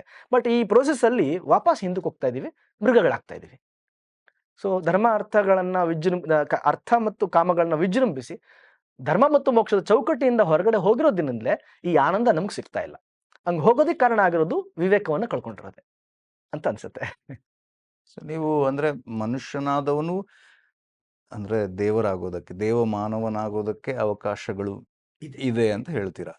ಆದ್ರೆ ಎಲ್ಲರೂ ಕೂಡ ಅವನದೇ ರೂಪ ಅಂತಾನೂ ಕೂಡ ಒಂದು ಹೇಳುವಂತದ್ದಿದೆ. ಸೊ ಇದರ ಬಗ್ಗೆ ಹೌದು, ಇದೊಂಥರ ದ್ವಂದ್ವ ತರ ಅನ್ಸುತ್ತೆ. ಇಲ್ಲಿ ನೀವೆಲ್ಲರೂ ದೇವ್ರು ಅಂತ ಹೇಳ್ತಾ ಇದ್ದೀರಾ, ಬಟ್ ಅಲ್ಲಿ ಹೋಗೋದಕ್ಕೆ ಅವಕಾಶ ಅಂತಂದ್ರೆ ಅವ್ನು ದೇವ್ರ ಅಲ್ವಾ ಅನ್ನೋ ತರ ಪ್ರಶ್ನೆ ಆಗುತ್ತೆ. ಹೌದು, ಇದು ನಮ್ಮ ಸನಾತನ ಧರ್ಮದ ಒಂದು ಅದ್ಭುತವಾದಂತ ಇದು. ನಾನು ಫಸ್ಟ್ ಟೈಮ್ ಕೇಳಿದಾಗ ಥ್ರಿಲ್ ಆದೆ ಆಕ್ಚುಲಿ. ಅಂದ್ರೆ ಎಷ್ಟು ವಿಪುಲವಾದಂತ ಅವಕಾಶ ಇದೆ ಅಂತ. ಸ್ವಾಮಿ ವಿವೇಕಾನಂದರು ಒಂದು ಕೋಟ್ ಹೇಳ್ತಾರೆ, each soul is potentially divine. ಪ್ರತಿಯೊಂದು ಆತ್ಮವು ಆಂತರ್ಯದಲ್ಲಿ ದಿವ್ಯವಾಗಿದೆ ಅಂತ. ಇದನ್ನ ಸ್ವಾಮಿ ವಿವೇಕಾನಂದರು ಮಾತ್ರ ಅಲ್ಲ, ಸ್ಪಿರಿಚುವಲ್ ದಾರಿಲಿರ್ತಕ್ಕಂಥ ಎಲ್ಲ ಸಂತರು ಹೇಳಿದ್ದಾರೆ. ಮತ್ತೆ ಸನಾತನ ಧರ್ಮ ಜಗತ್ತಿಗೆ ಕೊಟ್ಟಿರ್ತಕ್ಕಂಥದ್ದೇ ಇದು. ಅದನ್ನ ಶಂಕರಾಚಾರ್ಯರು ಅಹಂ ಬ್ರಹ್ಮಾಸ್ಮಿ ಅಂತ ಹೇಳಿದ್ರು, ಶಿವೋಂ ಅಂತ ಹೇಳಿದ್ರು. ಬೇರೆ ಬೇರೆ ಸಾಧು ಸಂತರು ಬೇರೆ ಬೇರೆ ಮಾತಿನ ಮುಖಾಂತರ ನೀನು ದೇವರು ಅನ್ನೋದನ್ನ ಪದೇ ಪದೇ ಮನುಷ್ಯರಿಗೆ ಹೇಳ್ತಾ ಇದ್ದಾರೆ. ಸೊ ಹಿಂಗಾದಾಗ ಎಲ್ಲರೂ ದೇವರಾದ ಮೇಲೆ ಇನ್ ಮಾಡೋದಕ್ಕೆ ಕೆಲಸ ಏನು ಉಳಿದಿದೆ ಅನ್ನೋ ಇನ್ನೊಂದು ಅಲ್ಲಿ ಬರುತ್ತೆ. ಡೈಲಿ ಒಂದು ಕ್ವಶನ್. ಆಲ್ರೆಡಿ ನಾವೆಲ್ಲ ದೇವರಾಗಿದ್ದೀವಿ, ಮತ್ತೆ ನಮ್ಮಲ್ಲಿ ಯಾಕೆ ಸಂಘರ್ಷ ಬರ್ತದೆ? ನಮ್ಮಲ್ಲಿ ಕರ್ಮಣ್ಯ ಅಧಿಕಾರಸ್ಥೆ ಕೂಡ ಇದೇ ದ್ವಂದ್ವನೇ. ಹೌದು, ಫಲ ಬೇಡ ಅಂತಂದ್ರೆ ಕೆಲಸ ಯಾಕೆ ಮಾಡೋದು ಅಂತ ಹೇಳ್ಕೊಂಡು ಈಗ ಇಲ್ಲಿಗೆ ಇದನ್ನ ಮುಗಿಸ್ಬಿಡೋಣ. ಹೌದು, ಈ ದ್ವಂದ್ವದಲ್ಲಿ ನಾನು ಅದನ್ನ ತುಂಬಾ ಚೆನ್ನಾಗಿ ಇದೆ ಅದು ಕಾನ್ಸೆಪ್ಟ್. ಪ್ರತಿಯೊಬ್ಬ ಮನುಷ್ಯನೂ ದೇವರೇ, ಅವನು ಆಲ್ರೆಡಿ ದೇವರು, ಅವನು ಆಲ್ರೆಡಿ ಆತ್ಮಸ್ವರೂಪ. ಬಟ್ ಅವನಿಗೆ ಅದು ಗೊತ್ತಿಲ್ಲ. ಸೊ ಆತ್ಮಸ್ವರೂಪದಲ್ಲಿರ್ತಕ್ಕಂಥ ವ್ಯಕ್ತಿಗೆ ನಾನು ಆತ್ಮಸ್ವರೂಪನೇ ಅಂತ ಪತ್ತೆ ಮಾಡಿಸೋದೆ ಈ ವಿವೇಕ. ಈ ವಿವೇಕದಿಂದ, ಈ ಜ್ಞಾನಾರ್ಜನೆಯಿಂದ, ಪುಣ್ಯಕರ್ಮಗಳನ್ನ ಕೆಲಸ ಮಾಡ್ತಾ ಅವನು ತಾನು ದೇವರು ಅನ್ನೋದನ್ನ ಅರ್ಥ ಮಾಡ್ಕೊಳ್ಬೇಕಾಗಿದೆ ಅಂತ. ಇದನ್ನ ಸುಂದರವಾಗಿ ಉಪನಿಷತ್ತುಗಳಲ್ಲಿ, ಸುಮಾರು ಉಪನಿಷತ್ತುಗಳಲ್ಲಿ ವರ್ಣಿಸ್ತಾರೆ. ಅದು ತುಂಬಾ ಫೇಮಸ್ ಆಗಿರತಕ್ಕಂಥ ಒಂದು ಕಥೆ. ಒಂದು ಗಿಳಿಯನ್ನ ಹೋಲಿಸ್ತಾರೆ. ಒಂದು ಪರಮಾತ್ಮ ಒಂದು ಗಿಳಿ, ಜೀವಾತ್ಮ ಒಂದು ಗಿಳಿ. ಈ ಎರಡು ಗಿಳಿಗಳು ಮರದ ಬೇರೆ ಬೇರೆ ಕೊಂಬೆಗಳ ಮೇಲೆ ಕೂತಿರುತ್ತೆ. ಮೇಲ್ಗಡೆ ಒಂದು ಕೊಂಬೆ ಮೇಲೆ ಪರಮಾತ್ಮ ಅನ್ನೋ ಗಿಳಿ ಕೂತಿರುತ್ತೆ. ಕೆಳಗಡೆ ಕೊಂಬೆ ಮೇಲೆ ಜೀವಾತ್ಮ ಅನ್ನೋ ಗಿಳಿ. ಈ ಗಿಳಿ ಆ ಕೊಂಬೆ ಹತ್ತತ್ತೆ, ಮೇಲ್ಗಡೆ ನೋಡುತ್ತೆ, ಓ ಇದು ಯಾರೋ ನಂತರನೇ ಇದೆಯಲ್ಲ ಅಂತ ಅನ್ಕೊಳ್ಳುತ್ತೆ. ಬೇರೆ ಬೇರೆ ಅಂತ ಭಾವಿಸ್ತಾ ಇರುತ್ತೆ. ಆ ಮಧ್ಯದಲ್ಲೇ ಒಂದು ಹಣ್ಣು ತಿನ್ಬೇಕು ಅನ್ಸುತ್ತೆ, ಒಂದು ಹಣ್ಣು ಕುಕ್ಕಿ ತಿನ್ನುತ್ತೆ. ಅದು ಹುಳಿ ಆಗಿರುತ್ತೆ. ಛೇ ಹುಳಿ, ಇದು ಚೆನ್ನಾಗಿಲ್ಲ ಅನ್ಕೊಂಡು ಇನ್ನೊಂದ್ ಸ್ವಲ್ಪ ಮುಂದೆ ಹೋಗುತ್ತೆ. ಇನ್ನೊಂದು ಹಣ್ಣನ್ನು ಕುಕ್ಕುತ್ತೆ, ಅದು ಸ್ವೀಟ್ ಆಗಿರುತ್ತೆ. ಓ ಸಿಹಿ ಆಗಿದೆ, ಚೆನ್ನಾಗಿದೆ ಅನ್ಕೊಂಡು ಈ ಹುಳಿ ಸಿಹಿ, ಕಹಿ ಸಿಹಿ ಈ ನಡುವೆ ಅಂದ್ರೆ ಸುಖ ದುಃಖ ಕಷ್ಟ ಇದ್ರ ನಡುವೆ ಹೋಗ್ತಾ ಮೇಲಕ್ಕೆ ಹತ್ತುತ್ತಾ ಹೋದಂತೆ ಅದಕ್ಕೆ ಮೇಲ್ಗಡೆ ಹೋದ್ಮೇಲೆ ಗೊತ್ತಾಗುತ್ತೆ ಅಲ್ಲಿ ಯಾವುದು ಗಿಳಿ ಅಂತ ಇರ್ಲಿಲ್ಲ, ಅದು ನಾನೇ ಆಗಿದ್ದೆ ಅಂತ. ಆ ಸ್ಟೇಟಲ್ಲಿ ಕೂತಾಗ ಆ ಗಿಳಿಗೆ ಅನ್ಸುತ್ತೆ ಇಲ್ಲಿ ಡ್ಯುಯಾಲಿಟಿ ಇಲ್ವೇ ಇಲ್ಲ, ನಾನೇ ಇದು ಅಂತ. ಸೊ ಪ್ರತಿಯೊಬ್ಬ ಮನುಷ್ಯನು ಈ ಜೀವ ಕೆಳಗಡೆ ಇದ್ದಂತ ಗಿಳಿ ಏನಿದೆಯೋ ಆ ಜೀವಾತ್ಮ ನಾನು ದೇವರಲ್ಲ ಅಂತಾನೆ ಭಾವಿಸಿರ್ತಾನೆ. ದೇವರು ಬೇರೆ ನಾನು ಬೇರೆ ಅಂತ. ಹೋಗ್ತಾ ಈ ಪ್ರಪಂಚದಲ್ಲಿ ಕಷ್ಟ ಸುಖಗಳನ್ನ ಅನುಭವಿಸ್ತಾ, ಒಳಿತು ಕೆಡುಕುಗಳನ್ನ ಮಾಡ್ತಾ ಜೀವನದ ಪ್ರಯಾಣದಲ್ಲಿ ಮೇಲಕ್ಕೆ ಏರದಂತೆ ಆ ಜಾಗಕ್ಕೆ ಬಂದು ಕೂತಾಗ ಅವನಿಗನ್ಸುತ್ತೆ, ಓ ಇಷ್ಟು ದಿನ ನಾನೇ ಆಗಿದ್ದೆ ಅಲ್ವಾ, ನಾನು ಇಲ್ಲಿ ಕೂತ್ಕೊಂಡು ಏನು ತಿಂದೆ ಏನು ಕುಡಿದೆ ಆರಾಮಾಗಿರ್ಬೋದಿತ್ತು, ನನ್ಗೆ ಹಸಿವು ಇಲ್ಲ, ನೀರಿಡಿಕೆ ಇಲ್ಲ, ಏನೂ ಇಲ್ಲ, ನಾನು ಯಾವಾಗ್ಲೂ ಆನಂದದಲ್ಲಿರ್ತಕ್ಕಂಥ ವ್ಯಕ್ತಿ. ಬಟ್ ಕೆಳಗಡೆ ಇಷ್ಟೆಲ್ಲ ಅನುಭವಿಸಿದ್ನ ಅಂತ ಅವನು ಯೋಚನೆ ಮಾಡ್ಬೇಕಾಗತ್ತೆ. ಸೊ ಈ ತರದ್ದು ತುಂಬಾ ಉಪಮಾನಗಳು, ಉಪಮೇಯಗಳು, ಉದಾಹರಣೆಗಳನ್ನ ಮನುಷ್ಯ ದೇವರೇ ಅಂತ ಹೇಳೋದಕ್ಕೆ ನಮ್ಮ ಸನಾತನ ಧರ್ಮ ಕೊಟ್ಟಿದೆ. ಸೊ ಈ ಸಂದರ್ಭದಲ್ಲಿ ಏನಾಗುತ್ತೆ, ಮನುಷ್ಯ ಇದನ್ನ ಅರ್ಥ ಮಾಡ್ಕೊಂಡ್ಬಿಟ್ಟ ಅಂತ ಹೇಳಿದ್ರೆ, ಎಲ್ಲರೂ ಅರ್ಥ ಮಾಡ್ಕೊಂಡ್ಬಿಟ್ಟಾಗ ಈಗ ನಡೀತಾ ಇರ್ತಕ್ಕಂಥ ಅನೇಕ ಸಮಸ್ಯೆಗಳು, ದ್ವೇಷ, ಅಸೂಯೆಗಳು ಅಥವಾ ಯುದ್ಧಗಳು, ಸಂಘರ್ಷಗಳು ನಿಂತು ಹೋಗ್ಬಿಡುತ್ತೆ. ನೀವು ಓದಿದ್ದೀರಾ, ನಿಮ್ಗೆ ಈ ರೀತಿಯ ಓದುವ ಅವಕಾಶಗಳಿರ್ಬೋದು ಅಥವಾ ಈ ತರದ ವಿಚಾರಗಳನ್ನ ಕೇಳುವ ಅವಕಾಶಗಳಿರ್ಬೋದು. ಹೀಗೆ ಈ ವಿಚಾರಗಳ ಹತ್ರನೇ ನೀವು ಇರೋದಕ್ಕೆ ನಿಮ್ಗೆ ಸಾಧ್ಯತೆಗಳು ಇತ್ತು. ಆದ್ರೆ ಇದು ಎಲ್ಲರಿಗೂ ಸಿಗ್ತಾ ಇರಲ್ವಲ್ಲ. ಸೊ ಈ ವಿಚಾರ ಹೇಗೆ ಅದು ಸರಿ? ಎಸ್. ಇದು ನನ್ನ ಜೀವನದಲ್ಲೂ ತುಂಬಾ ಕಾಡ್ತಿರ್ತಕ್ಕಂಥ ಪ್ರಶ್ನೆ, ಮತ್ತೆ ನನಗೆ ದೊಡ್ಡ ಮೋಟಿವೇಶನ್ ಕೂಡ ಇದೇನೆ. ಸ್ವಾಮಿ ವಿವೇಕಾನಂದರು ಒಂದ್ಸಲ ಅವರು ಪರಿವ್ರಾಜಕರಾಗಿ ಹೊರಡ್ತಾರೆ ರಾಮಕೃಷ್ಣ ಪರಮಹಂಸರ ನಿಧನ ನಂತರ, ಅವರ ಗುರುಗಳ ನಿಧನ ನಂತರ, ಅವರು ದೇಹ ಬಿಟ್ಟ ನಂತರ ಅವರು ಏನನ್ನು ಹುಡುಕೋದಕ್ಕೆ ಅವ್ರಿಗೆ ಒಂದ್ ಕಡೆ ಕೊಲ್ಲಿಕ್ ಆಗ್ತಿರಲ್ಲ, ಏನೋ ಹುಡುಕ್ಬೇಕು, ನನ್ನ ಜೀವನದ ಡೆಸ್ಟಿನಿ ಬೇರೆ ಏನಿದೆ ಅಂತ ಹುಡುಕೊಂಡು ಹೊಡ್ತಾರೆ. ಕೆಲವು ಹುಟ್ಟಿದ ಅವರು ಮನುಷ್ಯರಾಗಿದ್ದವರಲ್ಲ. ಹಿಂಗಾಗಿ ಹೋಗ್ತಾ ಹೋಗ್ತಾ ಹಿಮಾಲಯ, ಭಾರತ, ಇಡೀ ಭಾರತವನ್ನು ಪ್ರವಾಸ ಮಾಡ್ತಾರೆ. ಆ ಭಾರತ ಸ್ಲೇವರ್ಲಿದ್ದಂಥ ದೇಶ, ಗುಲಾಮಗಿರ್ಲಿದ್ದಂಥ ದೇಶ. ಬ್ರಿಟಿಷರು ಇದ್ರು ಆ ಕಾಲದಲ್ಲಿ. ತುಂಬಾ ದೌರ್ಜನ್ಯಗಳು ನಡೀತಾ ಇತ್ತು, ಬಡತನದಲ್ಲಿದ್ವಿ ನಾವೆಲ್ಲ. ಸ್ವಾಮಿ ವಿವೇಕಾನಂದರು ಅಲ್ಲಿವರೆಗೂ ಕಲ್ಕತ್ತಾ ಅನ್ನೋ ನಗರದಲ್ಲಿದ್ರು, ಬಿಗ್ ಸಿಟಿ. ತುಂಬಾ ಅವತ್ತಿನ ಬ್ರಿಟಿಷ್ ರಾಜಧಾನಿ ಆಗಿತ್ತದು. ಹಿಂಗಾಗಿ ಶ್ರೀಮಂತ ಮನೆತನದಲ್ಲಿ ಹುಟ್ಟಂದವರು ವಿವೇಕಾನಂದ ಅವರು. ಹಿಂಗಾಗಿ ಅವ್ರಿಗೆ ಕೊರತೆಗಳು ಅನ್ನೋದು ಇರಲಿಲ್ಲ ಜೀವನದಲ್ಲಿ, ಅಥವಾ ಬಡತನದ ಕಡು ಕಷ್ಟಗಳ ಅನುಭವ ಅವರು ನೋಡಿರ್ಲಿಲ್ಲ. ಬಟ್ ಯಾವಾಗ ಈ ಪರಿವ್ರಾಜಕರಾಗಿ ದೇಶವನ್ನ ಸುತ್ತಲಿಕ್ಕೆ ಹೊರಡ್ತಾರೋ, ಅವಾಗ ಈ ದೇಶದ ಒರಿಜಿನಲ್ ಸ್ಥಿತಿ ಅವ್ರ ಕಣ್ಮುಂದೆ ಬರುತ್ತೆ. ಯಾಕೆ ಈ ದೇಶ ಹೀಗಾಗಿದೆ? ಇಷ್ಟು ಅದ್ಭುತವಾಗಿದ್ದಂತ ದೇಶ. ಅವ್ರ ಇತಿಹಾಸ ಓದ್ಕೊಂಡಿದ್ರು. ಸನಾತನ ಭಾರತ ಹೇಗಿತ್ತು ಪರಿಕಲ್ಪನೆ ಇತ್ತು, ಅಧ್ಯಾತ್ಮದ ಕುರಿತಂತೆ ತಿಳ್ಕೊಂಡಿದ್ರು. ಮನುಷ್ಯನ ಒರಿಜಿನಲ್ ಸ್ವರೂಪ ಅದು ಸಚ್ಚಿದಾನಂದ ಬ್ರಹ್ಮ ಅಥವಾ ದೇವರು ಅನ್ನೋದು ಅರ್ಥ ಮಾಡ್ಕೊಂಡಿದ್ದವರಾಗಿರೋದ್ರಿಂದ ಇಂಥ ದೇಶ ಇವತ್ತು ಯಾಕೆ ಈ ಪರಿಸ್ಥಿತಿಲಿದೆ ಅಂತ ಅವರು ಅದ್ರ ಬಗ್ಗೆ ಆಲೋಚನೆ ಮಾಡಕ್ ಶುರು ಮಾಡ್ತಾರೆ. ಹಂಗ ಆಲೋಚನೆ ಮಾಡಿದಾಗ ಅವ್ರಿಗೆ ಗೊತ್ತಾಗಿದ್ದೇನಂತಂದ್ರೆ, ಈ ದೇಶದಲ್ಲಿ ಪ್ರತಿಯೊಬ್ಬ ಮನುಷ್ಯನಿಗೂ ಆಧ್ಯಾತ್ಮಿಕ ಜ್ಞಾನ ಸಿಗಬೇಕು. ಅದು ಸಿಕ್ಕಾಗ ಈ ಸಂಕಟದಿಂದ, ನೋವಿನಿಂದ ಪಾರಾಗ್ಲಿಕ್ಕೆ ಸಾಧ್ಯವಾಗುತ್ತೆ. ಬಟ್ ಆ ಜ್ಞಾನವನ್ನ ಕೊಡದೇ ಇರೋ ತರ ಮಾಡಿರೋದು ಅಥವಾ ಸಿಗದೇ ಇರೋ ತರ ಮಾಡಿರೋದೇ ಇವತ್ತಿನ ಎಲ್ಲ ಸಮಸ್ಯೆಗಳಿಗೂ ಮೂಲ ಕಾರಣ ಅಂತ. ಅದಕ್ಕೆ ಸ್ವಾಮೀಜಿ ಬೊಟ್ಟು ಮಾಡಿ ತೋರಿಸೋದು ಜಾತಿ ವ್ಯವಸ್ಥೆಯನ್ನ. ಜಾತಿ ವ್ಯವಸ್ಥೆಯಿಂದಾಗಿ ಕೆಲವೊಬ್ಬರಿಗೆ ಆಧ್ಯಾತ್ಮಿಕ ಜ್ಞಾನ ಸುಲಭವಾಗಿ ಸಿಗ್ತಾ ಇತ್ತು, ಕೆಲವೊಬ್ಬರಿಗೆ ಸಿಗ್ತಾ ಇರಲಿಲ್ಲ ಅಂತ. ಈ ಕೊಡುವಿಕೆಯ ಪ್ರವೃತ್ತಿಯನ್ನ ಯಾರು ಆಧ್ಯಾತ್ಮಿಕವಾಗಿ ಅದಾಗಲೇ ಮುಂದುವರೆದಿದ್ದಾರೋ ಅವರು ಕೊಡದ ಹೊರತು ಸಮಾಜದ ಏಳಿಗೆ ಸಾಧ್ಯ ಇಲ್ಲ, ದೇಶದ ಏಳಿಗೆ ಸಾಧ್ಯ ಇಲ್ಲ ಅಂತ ಅವ್ರು ಅರ್ಥ ಮಾಡ್ಕೊಳ್ತಾರೆ. ದೆನ್ ಅವ್ರು ಶುರು ಮಾಡ್ತಾರೆ, ಪ್ರತಿಯೊಬ್ಬನಿಗೂ ಆಧ್ಯಾತ್ಮವನ್ನು ಕೊಡಬೇಕು, ಪ್ರತಿಯೊಬ್ಬನಿಗೂ ಜ್ಞಾನವನ್ನು ಕೊಡಬೇಕು ಅಂತ. ಯಾರ ಕೆಲಸ? ಆಲ್ರೆಡಿ ಜ್ಞಾನವನ್ನು ಯಾರು ಪಡ್ಕೊಂಡಿದ್ದಾರೋ ಅವ್ರ ಕೆಲಸ. ಬಟ್ ಪ್ರಪಂಚದಲ್ಲಿ ಸಮಾಜದಲ್ಲಿ ಏನಾಗಿದೆ ಅಂತ ಹೇಳಿದ್ರೆ, ನಾನು ಇಂಡಿವಿಜುವಲ್ ಅಂತ ಪರಿಗಣನೆ ಪಡ್ತಾ ಇರೋದ್ರಿಂದ, ಸಮಾಜ ಬೇರೆ, ನಾನು ಬೇರೆ, ನಾನು ಓದ್ಕೊಂಡ್ರೆ ನಾನು ಓದ್ಕೊಂಡ್ಬಿಟ್ಟೆ ಅನ್ನೋ ತರ ಅನ್ಕೊಂಡ್ಬಿಟ್ಟಿರೋದ್ರಿಂದ ಇದಾಗ್ತಾ ಇಲ್ಲ. ಬಟ್ ಸ್ವಾಮೀಜಿ ಹೇಳ್ತಾರೆ, ಹಂಗೆ ಸಾಧ್ಯ ಇಲ್ಲ. ಎಲ್ಲಿವರೆಗೂ ಕಟ್ಟ ಕಡೆಯ ಒಬ್ಬ ವ್ಯಕ್ತಿ ನೋವಿನಿಂದ ನರಳುತ್ತಾ ಇರ್ತಾನೋ, ಅವನದೇ ಭಾಗವಾಗಿ ನಾನೊಬ್ಬನೇ ಆನಂದವನ್ನ ಪಡೋದಕ್ಕೆ ಸಾಧ್ಯ ಆಗಲ್ಲ ಅಂತ. ಅವನ ಜೊತೆ ಕರ್ಕೊಂಡೇ ಹೋಗ್ಬೇಕು. ಹಿಂಗಾಗಿ ಯಾರು ಆಧ್ಯಾತ್ಮಿಕವಾಗಿ ಮುಂದುವರೆದಿದ್ದಾರೋ ಅಥವಾ ತಿಳ್ಕೊಂಡಿದ್ದಾರೋ ಅವರುಗಳು ಸಮಾಜವನ್ನ ತನ್ನೊಟ್ಟಿಗೆ ತೆಗೆದುಕೊಂಡು ಹೋಗ್ಬೇಕಾಗಿರೋದು ಅವನ ಹಿತಕ್ಕೂ ಒಳ್ಳೇದು ಮತ್ತು ಸಮಾಜದ ಹಿತಕ್ಕೂ ಒಳ್ಳೇದು. ಬಟ್ ಬಹುತೇಕರಿಗೆ ಇದು ಗೊತ್ತಿಲ್ಲ. ನಾನೊಬ್ಬ ಓದ್ಕೊಂಡ್ರೆ ನಾನು ಬುದ್ಧಿವಂತನಾಗ್ಬಿಡ್ತೀನಿ, ನಾನೊಬ್ಬ ಮೋಕ್ಷ ತಗೊಂಡ್ಬಿಡ್ತೀನಿ ಅಂತ. ಅದು ನನ್ನ ದೃಷ್ಟಿಯಲ್ಲಿ ಅದು ಅಸಾಧ್ಯ ಅಂತ ಅನ್ನಿಸ್ತು. ನನ್ನ ಜೊತೆ ಸಹಮಾನವರು ಎಲ್ಲಿವರೆಗೂ ಆ ಅಜ್ಞಾನದಿಂದ ಬಳಲ್ತಾ ಇರ್ತಾರೋ, ನಾನೊಬ್ಬ ಜ್ಞಾನಿ ಆಗೋದಕ್ಕೆ ಖಂಡಿತವಾಗಿ ಸಾಧ್ಯ ಆಗಲ್ಲ. ಹಿಂಗಾಗಿ ಇದು ಜವಾಬ್ದಾರಿ ಇದೆ. ತಿಳಿದವರು ತಿಳಿಯದವರಿಗೆ ಕಲಿಸ್ಬೇಕಾಗತ್ತೆ. ಅದಕ್ಕೆ ಸ್ವಾಮೀಜಿ ಹೇಳ್ತಾರೆ, ದೀನ ದೇವೋಭವ, ಪಾಪಿ ದೇವೋಭವ, ದರಿದ್ರ ತಿಳಿದವರು ಅಂದ್ರೆ ತಿಳಿದಿದ್ದೇನೆ ಅನ್ನುವ ತಿಳುವಳಿಕೆ ಯಾವಾಗ ಬರೋದು? ಇದು ಒಂದು ತುಂಬಾ ಗೊಂದಲಮಯ ವಿಷಯ. ಅಂದ್ರೆ ಯಾರು ನಿಜವಾಗ್ಲೂ ತಿಳಿದಿದ್ದಾನೋ ಅವನು ತಿಳಿದಿಲ್ಲ ಅಂತ ಭಾವಿಸ್ತಾನೆ. ಬಟ್ ಯಾರು ತಿಳಿದಿಲ್ವೋ ಅವ್ನು ತಿಳಿದಿದ್ದೀನಿ ಅಂತ ಭಾವಿಸ್ತಾನೆ. ತಿಳಿದಿದ್ದೀನಿ ಅಂತ ಭಾವಿಸ್ತಾನೆ, ತಿಳಿದಿರಲ್ಲ ಅಂತ. ಸೊ ಆಧ್ಯಾತ್ಮಿಕ ಜ್ಞಾನದ ಪರಿಪೂರ್ಣತೆಯ ಹಂತದಲ್ಲಿ ಒಬ್ಬ ಮನುಷ್ಯನಿಗೆ ಬಹುಶಃ ಈ ತರದ ಅನುಭವ ಆಗ್ಬೋದು. ಅಂದ್ರೆ ನನ್ಗೇನು ಗೊತ್ತಿಲ್ಲ, ಅಥವಾ ತುಂಬಾ ಆಧ್ಯಾತ್ಮಿಕವನ್ನು ಗಳಿಸಿದಾಗ, ಜ್ಞಾನಿ ಆದಾಗ ಅವ್ನಿಗೆ ಈ ತರದ ಭಾವ ಬರ್ಬೋದು. ಬಟ್ ಅಲ್ಲಿವರೆಗೂ ತಿಳಿದವನು ಯಾರು ಅಂತ ಒಂದು ಪ್ರಶ್ನೆ ಕೇಳಿದ್ರೆ ಅದಕ್ಕೆ ಅರ್ಥ, ನಾನು ತಿಳಿದಿದ್ದೀನಿ, ಪರಿಪೂರ್ಣ ತಿಳಿದೇ ಇರ್ಬೋದು. ಅಂದ್ರೆ ನಾವೆಲ್ಲ ಸತ್ಯದ ದಾರಿಲಿದ್ದೀವಿ. ಕೆಲವೊಬ್ಬ ಕಡಿಮೆ ಸತ್ಯದಲ್ಲಿದ್ದಾನೆ, ಇನ್ನು ಸ್ವಲ್ಪ ಹೆಚ್ಚಿನ ಸತ್ಯದಲ್ಲಿದ್ದಾನೆ. ಅವನಿಗಿಂತ ಇನ್ನೊಬ್ಬ ಇನ್ನೂ ಹೆಚ್ಚಿನ ಸತ್ಯದಲ್ಲಿದ್ದಾನೆ. ಈ ಹೆಚ್ಚಿನ ಸತ್ಯದಲ್ಲಿರುವಂತವನು ಕಡಿಮೆ ಸತ್ಯದಲ್ಲಿರ್ತಕ್ಕಂಥವನ್ನ ಜೊತೆ ತಗೊಂಡು ಹೋಗ್ಬೇಕು. ಪರಿಪೂರ್ಣವಾಗಿ ತಿಳಿದವನು ಬುದ್ಧ, ಮಹಾವೀರ, ಬಸವಣ್ಣ ಅಥವಾ ವಿವೇಕಾನಂದ, ರಾಮಕೃಷ್ಣರು ಈ ತರ ಆಗ್ತಾರೆ. ಅದು ಯಾರು ಹೇಳದೇ ಬೇಕಾಗಿಲ್ಲ. ಅವನ್ ನಡೆಯುವಾಗ, ಅವ್ನು ಓಡುವಾಗ, ಅವ್ನು ಮಾತನಾಡ್ಬೇಕಾದ್ರೆ ಅದು ಗೊತ್ತಾಗ್ಬಿಡುತ್ತೆ ಈತನಿಗೆ ಜ್ಞಾನೋದಯ ಆಗಿದೆ ಅನ್ನೋ ತರದ್ದು. ಅಂದ್ರೆ ಆ ತರದ ಲಕ್ಷಣಗಳನ್ನೆಲ್ಲ ಹೇಳ್ತಾರೆ ಧರ್ಮದಲ್ಲಿ, ಶಾಸ್ತ್ರಗಳಲ್ಲಿ, ಇವನು ಜ್ಞಾನೋದಯ ಆಗಿದೆ ಅನ್ನೋ ತರದನ್ನ. ಬಟ್ ಉಳಿದವರು ಯಾರು ನಮ್ಮ ತರದವರು ಸಾಮಾನ್ಯ ಜನಗಳು ಇರ್ತೀವೋ, ನಾವು ಎಷ್ಟು ತಿಳಿದಿದ್ದೀವೋ ಅಷ್ಟನ್ನ ಇನ್ನೊಬ್ಬನಿಗೆ ದಾಟಿಸುವಂತ ಪ್ರಯತ್ನ ಮಾಡಬೇಕು ಅಂತ. ಹಿಂಗಾಗಿ ಈ ತಿಳಿದಿದ್ದೀನಿ ಅನ್ನೋದು ಈ ಬೇರೆ ಬೇರೆ ಹಂತದಲ್ಲಿ ಬೇರೆ ಬೇರೆ ತರ ಆಗುತ್ತೆ. ಇದಮ್ಮಿತ್ತಮ್ ಅಂತ ಹಿಂಗೆ ತಿಳಿದವನು ಅಂತ ಹೇಳಲಿಕ್ಕಾಗಲ್ಲ. ಅಂದ್ರೆ ಕೆಲವು ತುಂಬಾ, ನಾನು ಹಂಗೆ ಅನ್ಕೊಂಡಿದ್ದೆ, ನನಗೆ ಗೊತ್ತಿಲ್ಲ, ನಾನು ಇನ್ನೊಬ್ಬನಿಗೆ ಏನ್ ಬೋಧಿಸ್ಲಿ ಅಂತ. ಹಂಗಂತ ನಾನು ಸುಮ್ಮನೆ ಕೂತ್ಕೊಂಡ್ರೆ ಆ ಪ್ರೊಸೆಸ್ ಮುಂದಕ್ಕೆ ಹೋಗಲ್ಲ. ನಾನು ಬುದ್ಧನಾಗುವವರೆಗೂ ಬೋಧಿಸುವುದನ್ನ ಕಾಯ್ಲಿಕ್ಕೆ ಆಗಲ್ಲ. ನನಗೆ ಎಷ್ಟು ತಿಳಿದಿದ್ಯೋ ಅಷ್ಟನ್ನು ಇನ್ನೊಬ್ರಿಗೆ ದಾಟಿಸುವಂತ ಕೆಲಸ. ಇನ್ನೊಂದಾಗತ್ತೆ, ಬೋಧಿಸುವುದರಲ್ಲಿ ಅಧ್ಯಾತ್ಮ ಬೋಧನೆ ಅಂತಾನೆ ಆಗಿರಲ್ಲ, ವಿದ್ಯೆಯ ಬೋಧನೂ ಆಗಿರ್ಬೋದು. ನನಗೆ ಇವಾಗ ತುಂಬಾ ಚೆನ್ನಾಗಿ ತರಕಾರಿ ಕಟ್ ಮಾಡಕ್ ಬರುತ್ತೆ ಅಂತ ಇಟ್ಕೊಳ್ಳಿ. ನಾನು ತರಕಾರಿ ಕಟ್ ಮಾಡೋದು ಇನ್ನೊಬ್ಬ ಹೇಳ್ಕೊಡ್ಬೋದು. ನನಗೆ ತುಂಬಾ ಚೆನ್ನಾಗಿ ಹೊಲಿಗೆ ಹಾಕೋದಕ್ಕೆ ಬರುತ್ತೆ, ನಾನು ಹೊಲಿಗೆ ಹಾಕೋದನ್ನ ಹೇಳ್ಕೊಡ್ಬೋದು. ಈ ತರ ಪ್ರಾಪಂಚಿಕ ವಿದ್ಯೆ, ಬೇರೆ ಬೇರೆ ವಿದ್ಯೆಗಳು ಎಲ್ಲವೂ ಇರೋದ್ರಿಂದ ಗೊತ್ತಿರೋದನ್ನ ಕಲಿಸೋದನ್ನ ನಾವು ಪ್ರಾಕ್ಟೀಸ್ ಮಾಡಿದ್ರೆ ಬೇಕಾದಷ್ಟಾಗುತ್ತೆ. ವಿತ್ ಕಂಪ್ಯಾಷನ್ ಇಂದ, ಒಂದು ಪ್ರೇಮದಿಂದ, ಹೃದಯಪೂರ್ವಕವಾಗಿ ಇನ್ನೊಬ್ಬನಿಗೆ ಒಳ್ಳೇದಾಗ್ಲಿ ಅನ್ನೋ ಭಾವನೆಯಿಂದ ಮರುಗಿ ಕರುಣೆಯಿಂದ ಕಲಿಸ್ಲಿಕ್ಕೆ ಸಾಧ್ಯವಾದ್ರೆ ಅದೇ ಜ್ಞಾನದ ಟ್ರಾನ್ಸ್ಫರ್ ಅಂತ ನಾನು ಅನ್ಕೊಳ್ತೀನಿ. ಜ್ಞಾನ ಮತ್ತೆ ಭಗವಂತನಾಗುವ ಆ ಒಂದು ಮಾರ್ಗ ಅಂತ ಇದ್ರ ಬಗ್ಗೆ ನಾವು ಮಾತಾಡ್ತಿದ್ವಿ, ವಿವೇಕದ ಬಗ್ಗೆ ಕೂಡ ಮಾತಾಡ್ತಾ ಇದ್ವಿ. ಇನ್ನೊಂದು ಪ್ರಶ್ನೆ ಏನಪ್ಪ ಅಂತಂದ್ರೆ, ಹಾಗಿದ್ರೆ ಈ ಆಧ್ಯಾತ್ಮಿಕ ಸಾಧನೆ ಮಾಡೋದು, ದೇವರನ್ನ ಪ್ರಾರ್ಥನೆ ಮಾಡೋದು, ಇದೇನೇ ದೇವರನ್ನ ಕಾಣುವ ಅಥವಾ ನಾವು ದೇವರಾಗುವ ಆ ವಿಷಯ ನಾವು ಮಾತಾಡ್ತಿದ್ವಿ. ಅದರ ಒಂದು ದಾರಿನ ಅಥವಾ ಬೇರೆ ಏನಾದರೂ ಅಂದರೆ ರೂಟ್ಗಳಿದೆಯಾ? ಯಾಕಂದರೆ ಇಲ್ಲಿಂದ ನಾವು ಈಗ ಮೈಸೂರಲ್ಲಿದ್ದೀವಿ, ಮೈಸೂರಿಂದ ಬೆಂಗಳೂರಿಗೋ ಮಂಗಳೂರಿಗೋ ಹೋಗೋದಕ್ಕೆ ಒಂದು ಮುಖ್ಯ ದಾರಿ ಇದೆ ಅಂತ ತಿಳ್ಕೊಳ್ಳೋಣ, ಆದರೆ ಬೇರೆ ದಾರಿಗಳ ಮೂಲಕನೂ ಹೋಗಬಹುದು. ಸೊ ಹೌದು, 100%. ಇದಕ್ಕೆ ರಾಮಕೃಷ್ಣರು ತುಂಬಾ ಚೆನ್ನಾಗಿ ಉತ್ತರ ಕೊಡ್ತಾರೆ. ಜತೋಮತ್ ತಥೋಪತ್ ಅಂತ ಅವರು ಬಂಗಾಲಿ ಭಾಷೆಯಲ್ಲಿ ಹೇಳೋದು. ಎಷ್ಟು ಮತಗಳಿದೆಯೋ ಅಷ್ಟು ಪಥಗಳು ದೇವರೆಡೆಗೆ ಅಂತ.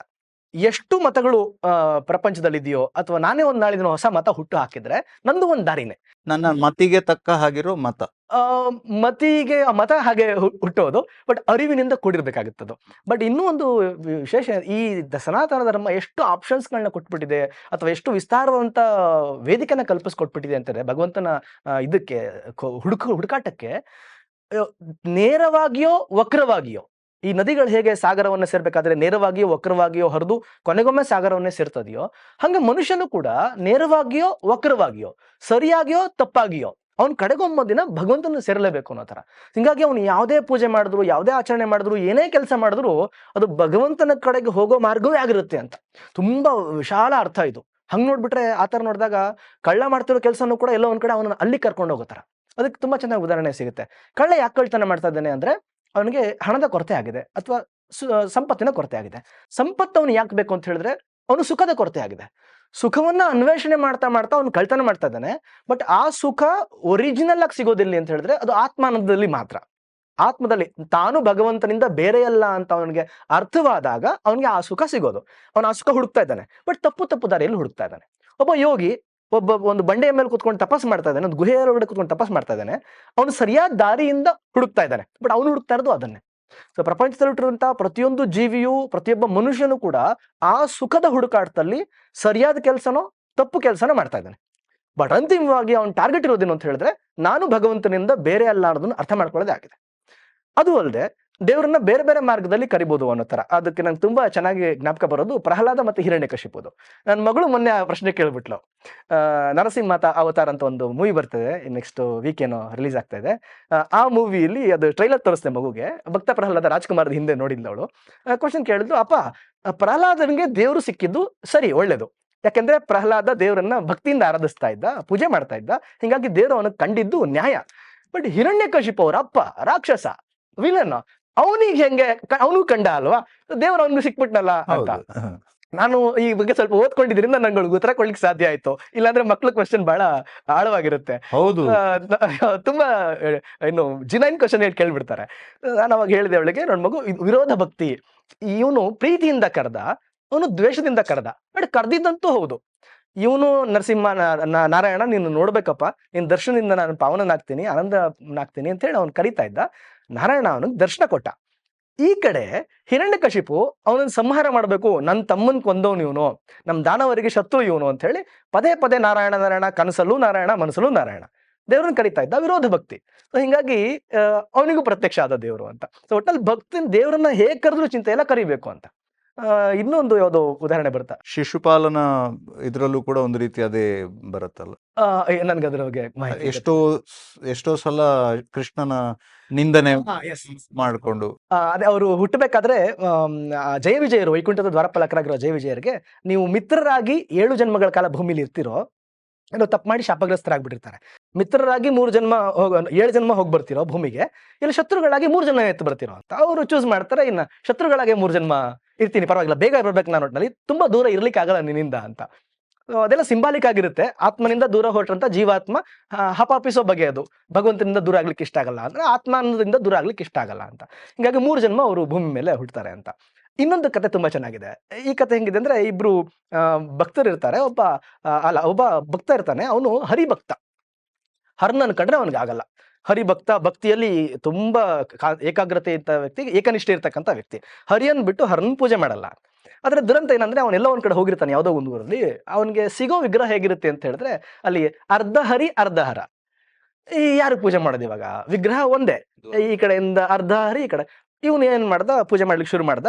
ಈಗ ನಾನು ಹರಿಗೆ ಮಾತ್ರ ಪೂಜೆ ಮಾಡ್ತೀನಿ ಅಂದ್ಬಿಟ್ಟು ಅವನು ದೀಪ ಹಚ್ತಾನೆ. ಏ ಹರ, ಇದು ನಿನ್ಗಲ್ಲ, ಹರಿಗೆ, ನಿನ್ಗಲ್ಲ ಇದು ಅಂತ. ದೀಪ ಹಚ್ದ, ಹರಿಗಲ್ಲ. ನೈವೇದ್ಯ ಇಟ್ಟ, ಹರಿಗಲ್ಲ. ಇನ್ನೇನು ಸಾಂಬ್ರಾಣಿ ಬತ್ತಿ ಇಟ್ಟ, ಅದು ಹರಿಗಲ್ಲ. ಹಿಂಗ್ ಹರಿಗಲ್ಲ ಹರಿಗಲ್ಲ ಹರಿಗಲ್ಲ ಅಂತ ಹೇಳ್ತಾ ಕೊನೆಗೆ ದೇವ್ರು ಪ್ರತ್ಯಕ್ಷ ಆದ.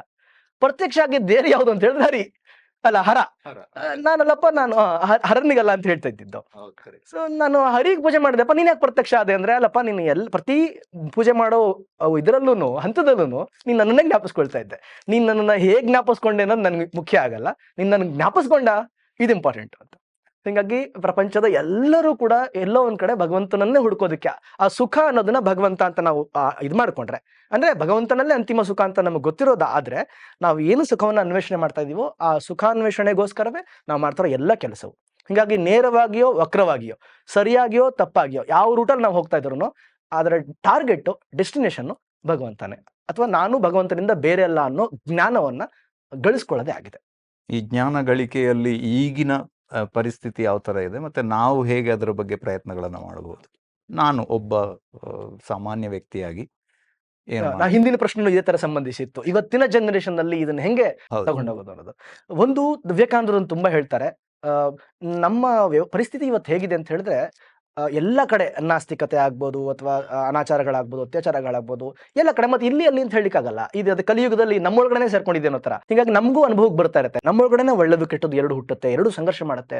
ಒಂದ್ಸಲ ಕೆಟ್ಟದ್ ಗೆಲ್ಲುತ್ತೆ, ಒಂದ್ಸಲ ಒಳ್ಳೇದು ಗೆಲ್ಲುತ್ತೆ. ಇನ್ನು ಪ್ರಪಂಚದಲ್ಲಂತೂ ನಾವು ಹೊರಗಡೆ ನೋಡೋದೇ ಬೇಕಾಗಿಲ್ಲ, ಬೇಕಾದಷ್ಟು ಅನ್ಯಾಯ ಅತ್ಯಾಚಾರಗಳು ನಡೀತಾ ಇರ್ಬೇಕಾದ್ರೆ ಇಷ್ಟು ಡೀಪ್ ಆಗಿ ಯೋಚನೆ ಮಾಡ್ತಕ್ಕಂಥವ್ರು ಯಾರು, ಇದನ್ನ ಹೆಂಗೆ ಈಗ ಜ್ಞಾನವನ್ನು ಸಂಪಾದನೆ ಮಾಡ್ಕೊಳ್ಳೋದು ಅಂತ, ಈ ಮಾರ್ಗವೇ ಮುಚ್ಚಿ ಹೋಗಿದೆಯೇನೋ ಅನ್ನುವಷ್ಟರ ಮಟ್ಟಿಗೆ ನಾವು ಅಜ್ಞಾನಕ್ಕೆ ಬಂದು ಬಿಟ್ಟಿದ್ದೀವಿ ಅಂತ ಇವತ್ತು ಅನ್ನಿಸ್ತಾ ಇದೆ. ಸ್ವಾಮಿ ವಿವೇಕಾನಂದರು ಇದನ್ನ ತುಂಬಾ ಚೆನ್ನಾಗಿ ಹೇಳ್ತಾರೆ. ನಾವು ಭಾರತೀಯರು ಇವತ್ತು ಹೇಗೆಲ್ಲ ಕಾಣ್ಬೋದು, ನಾವು ನಾಸ್ತಿಕರಾಗಿದ್ದೀವೋ ಅಥವಾ ಒಳ್ಳೇದು ಕೆಟ್ಟದ್ದು ಎಲ್ಲ ಕಡೆ ವ್ಯಾಪಿಸ್ಕೊಂಡ್ಬಿಟ್ಟಿದೆಯೋ, ಏನೇ ಇದ್ರೂ ನಮ್ಗೊಂದು ವರ ಇದೆ, ಇಂಡಿಯನ್ಸ್ಗೆ, ಎಸ್ಪೆಷಲಿ ಭಾರತೀಯರಿಗೆ. ಅವ್ರು ಹೇಳ್ತಾರೆ, ನಿಮ್ಮ ಒಂದು ಈ ಅಸ್ಥಿಯನ್ನು ನೀವೆಲ್ಲ ಶವಗಳಾಗ್ಬಿಟ್ಟಿದ್ದೀವಿ ಅನ್ಕೊಂಬೇಡ, ನಾವೆಲ್ಲ ಶವಗಳಾಗ್ಬಿಟ್ಟಿದೀವಿ, ನಮ್ಗೆ ಏನೂ ಆಧ್ಯಾತ್ಮಿಕ ಜ್ಞಾನ ಇಲ್ಲ, ದಾರಿ ಮುಚ್ಚೋಗ್ಬಿಟ್ಟಿದೆ, ಅದ್ರ ಬಗ್ಗೆ ಅವೇರ್ನೆಸ್ ಇಲ್ಲ. ಏನೇ ಆದ್ರೂ ಆ ಶವಗಳನ್ನ ಹೋಗಿ ನಾವು ನೋಡಿದ್ರೆ ಆ ಶವಗಳ ಕೈ ಬೆರಳಿನಲ್ಲಿ ವಜ್ರ ಖಚಿತ ಉಂಗುರಗಳಿದಾವೆ ಅಂತ, ರತ್ನ ಖಚಿತ ಉಂಗುರಗಳಿದಾವೆ ಅಂತ. ಅಂದ್ರೆ ಅದು ಶವ, ಆದ್ರೆ ರತ್ನಖಚಿತ ಉಂಗುರಗಳಲ್ಲಿದಾವೆ ಅಂದ್ರೆ ಅರ್ಥ ಅದು ನಮ್ಮ ಸನಾತನ ಜ್ಞಾನ, ನಮ್ಮ ದೇಶದಲ್ಲಿ ಋಷಿಗಳು ಹುಡುಕಿ ಕೊಟ್ಟಂತ ಜ್ಞಾನ ನಾವು ಯಾವುದೇ ಸ್ಥಿತಿಲಿ ಇರಲಿ ನಮ್ಮಲ್ಲಿ ಲಭ್ಯ ಇದೆ ಅಂತ. ನೀವು ಪೆಟ್ಟಿಗೆ ತೆರೆದು ನೋಡಿ, ಆ ಪೆಟ್ಟಿಗೆ ಒಳಗಡೆ ಅದ್ ಲಭ್ಯ ಇದೆ ಅಂತ. ಸೊ ಅಂದ್ರೆ ಅರ್ಥ, ಈ ಆಧ್ಯಾತ್ಮಿಕ ಜ್ಞಾನ ಅನ್ನೋದು ನಾವೆಷ್ಟು ಜನರೇಷನ್ ಹಿಂಗೆ ಅವೇರ್ನೆಸ್ ಇಲ್ಲದೆ ಅಜ್ಞಾನದಿಂದ ಮುಳುಗೋಗ್ಬಿಟ್ಟಿದ್ರು ಒಂದ್ ಕಡೆ ಅದು ಸೇಫ್ ಆಗಿರುತ್ತೆ. ಆ ಸೇಫ್ ಆಗಿರೋದನ್ನ ಯಾರೋ ಒಬ್ಬ ಬಂದು ಮತ್ತೆ ಓಪನ್ ಮಾಡ್ಬೇಕು, ಅದ್ ತೆಗಿಬೇಕು, ನೋಡಿ ಎಲ್ಲಿದೆ ಅಂತ ಜಗತ್ತಿಗೆ ತೋರಿಸ್ಬೇಕು. ಈ ಕೆಲಸನೇ ಕಾಲಾಂತರದಲ್ಲಿ ತುಂಬಾ ಹಿಂದಿನಿಂದಲೂ ಮಹಾಪುರುಷರುಗಳು ಮಾಡ್ಕೊಂಡ್ ಬಂದಿರೋದು. ಶಂಕರಾಚಾರ್ಯರು ಬರೋ ಕಾಲಕ್ಕೆ ನಮ್ಮ ದೇಶದಲ್ಲಿ ಧರ್ಮ ತುಂಬಾ ಅವನತಿಯ ಹಾದಿ ನಡೆದು ಬಿಟ್ಟಿತ್ತು. ಬೌದ್ಧ ಧರ್ಮ ತುಂಬಾ ವಿಸ್ತಾರವಾಗಿ ಹರಡ್ಕೊಂಡಿತ್ತು. ಆ ಬೌದ್ಧ ಧರ್ಮದ ಹೆಸರಿನಲ್ಲಿ ತುಂಬಾ ಅನೇಕ ವಿಭಿನ್ನ ಪ್ರಕಾರಗಳು ಹುಟ್ಟುಬಿಟ್ಟಿದ್ವು. ಜನ ಅಜ್ಞಾನದಿಂದ ತುಂಬಿರುವಂತಹ ಸಂದರ್ಭದಲ್ಲಿ ಮತ್ತೆ ಸನಾತನ ಧರ್ಮವನ್ನ ರಿಎಸ್ಟಾಬ್ಲಿಷ್ ಮಾಡಿದ್ದು ಶಂಕರಾಚಾರ್ಯರು. ಹಾಗೆ ವಿವೇಕಾನಂದರು ಬರೋ ಕಾಲಕ್ಕೂ, ರಾಮಕೃಷ್ಣರು ಬರೋ ಕಾಲಕ್ಕೂ ಹಾಗೆ ಆಗಿತ್ತು. ದಾಸ್ಯದಲ್ಲಿದ್ವಿ ನಾವು. ದಾಸ್ಯದಲ್ಲಿದ್ದಾಗ ಊಟ ಗಳಿಕೆ ತುಂಬಾ ದೊಡ್ಡ ವಿಷಯ ಆಗ್ಬಿಟ್ಟಿತ್ತು, ಅನ್ನ ಗಳಿಕೆ ದೊಡ್ಡ ವಿಷಯ ಆಗಿತ್ತು. ಇನ್ನು ಆಧ್ಯಾತ್ಮಿಕ ಜ್ಞಾನ ತುಂಬಾ ದೂರದ ಮಾತು. ಮನುಷ್ಯನಿಗೆ ಬೇಸಿಕ್ ನೀಡ್ಸ್ ಇಲ್ಲದೆ ಅವನು ಆಧ್ಯಾತ್ಮವನ್ನ ಗ್ರಹಿಸಲಾರ. ಬೇಸಿಕ್ ನೀಡ್ಸ್ ಫಸ್ಟ್ ಅವನು ಫುಲ್ಫಿಲ್ ಆಗ್ಬೇಕು. ಅದಕ್ಕೆ ಫಸ್ಟ್ ಸ್ವಾಮೀಜಿ ಹೇಳ್ತಾರೆ, ಅನ್ನ ಕೊಡಿ ಫಸ್ಟ್, ಆಮೇಲೆ ವಿದ್ಯೆಯನ್ನು ಕೊಡುವಂತೆ ಅಂತ, ಜ್ಞಾನವನ್ನು ಕೊಡುವಂತೆ ಅಂತ. ಅಂತ ಸಂದರ್ಭದಲ್ಲಿ ಹುಟ್ಟದವ್ರು ರಾಮಕೃಷ್ಣ ವಿವೇಕಾನಂದರು. ಹಿಂಗೆ ಯಾವ್ಯಾವಾಗೆಲ್ಲ ನಮ್ಮ ದೇಶದಲ್ಲಿ ಆಧ್ಯಾತ್ಮಿಕ ಮಾರ್ಗ ಮುಚ್ಚಿ ಹೋಗ್ತಾ ಇದೆ, ಇನ್ ಯಂಗ್ಸ್ಟರ್ಸ್ಗೆ ಏನಪ್ಪಾ ಮುಂದಕ್ಕೆ ದಾರಿ ಅನ್ನೋ ತರ ಅನ್ಸುತ್ತೋ, ಹಾಗೆಲ್ಲ ಒಬ್ಬ ಮಹಾಪುರುಷ ಹುಟ್ಟುತ್ತಾನೆ. ಆ ಮಹಾಪುರುಷ ಮತ್ತೆ ಧರ್ಮವನ್ನು ರಿಜ್ಯೂನೇಟ್ ಮಾಡ್ತಾನೆ. ಆಯಾ ಕಾಲಕ್ಕೆ ತಕ್ಕಂತೆ ಆಯಾ ಭಾಷೆಯಲ್ಲಿ ಧರ್ಮವನ್ನು ಹೇಳ್ತಾನೆ. ಕೃಷ್ಣನೂ ಅಷ್ಟೇ, ಕೃಷ್ಣನ ಕಾಲ್ಗಟ್ಟದಲ್ಲಿ ಬಹುಶಃ ಕೃಷ್ಣ ಹೇಳಿದಂತ ಅಧ್ಯಾತ್ಮವನ್ನ ತುಂಬಾ ಜನ ಒಪ್ಕೊಂಡ್ರೋ ಇಲ್ವೋ, ಇವನೇನೋ ಹೊಸ ಧರ್ಮ ಹೇಳ್ತಾ ಇದ್ದಾನೆ ಅಂತ.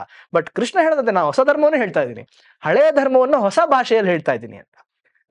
ತ್ರೇತಾಯುಗದಲ್ಲಿ ಬೇರೆ ತರ ಇತ್ತು. ಅಲ್ಲಿಗೆ ಆ ಕಾಲಕ್ಕೆ ಪ್ರಸ್ತುತವಾಗೋ ರೀತಿ ಆಯಾ ಜನಕ್ಕೆ ಅರ್ಥ ಆಗೋ ಲ್ಯಾಂಗ್ವೇಜ್ ಅಲ್ಲಿ ಬೆಳಬೇಕಾಗುತ್ತೆ. ನಾನು ಅದನ್ನೆಲ್ಲ ನೋಡಿದಾಗ ಸದ್ಗುರು ನಂಗೆ ತುಂಬಾ ಜ್ಞಾಪಕ ಆಗ್ತಾರೆ. ಈಶಾ ಫೌಂಡೇಶನ್ ಸದ್ಗುರು ಅವರು ಫುಲ್ ಮಾಡರ್ನ್ ಆಗಿ ಕಾಣ್ತಾರೆ, ಗಗಲ್ಸ್ ಹಾಕ್ತಾರೆ, ಬೈಕಲ್ಲಿ ಓಡಿಸ್ತಾರೆ. ಬಹಳ ಜನ ಆರ್ಥೋಡಾಕ್ಸ್ ಹಿನ್ನೆಲೆಯಿಂದ ಬಂದಿರುತ್ತದೋ ವಿಶೇಷ ಅನಿಸುತ್ತೆ. ಇವನು ಒಬ್ಬ ಸ್ವಾಮೀಜಿ ಹಿಂಗಿರ್ಬೋದಾ ಅನ್ನೋ ತರ ಅನ್ಸುತ್ತೆ.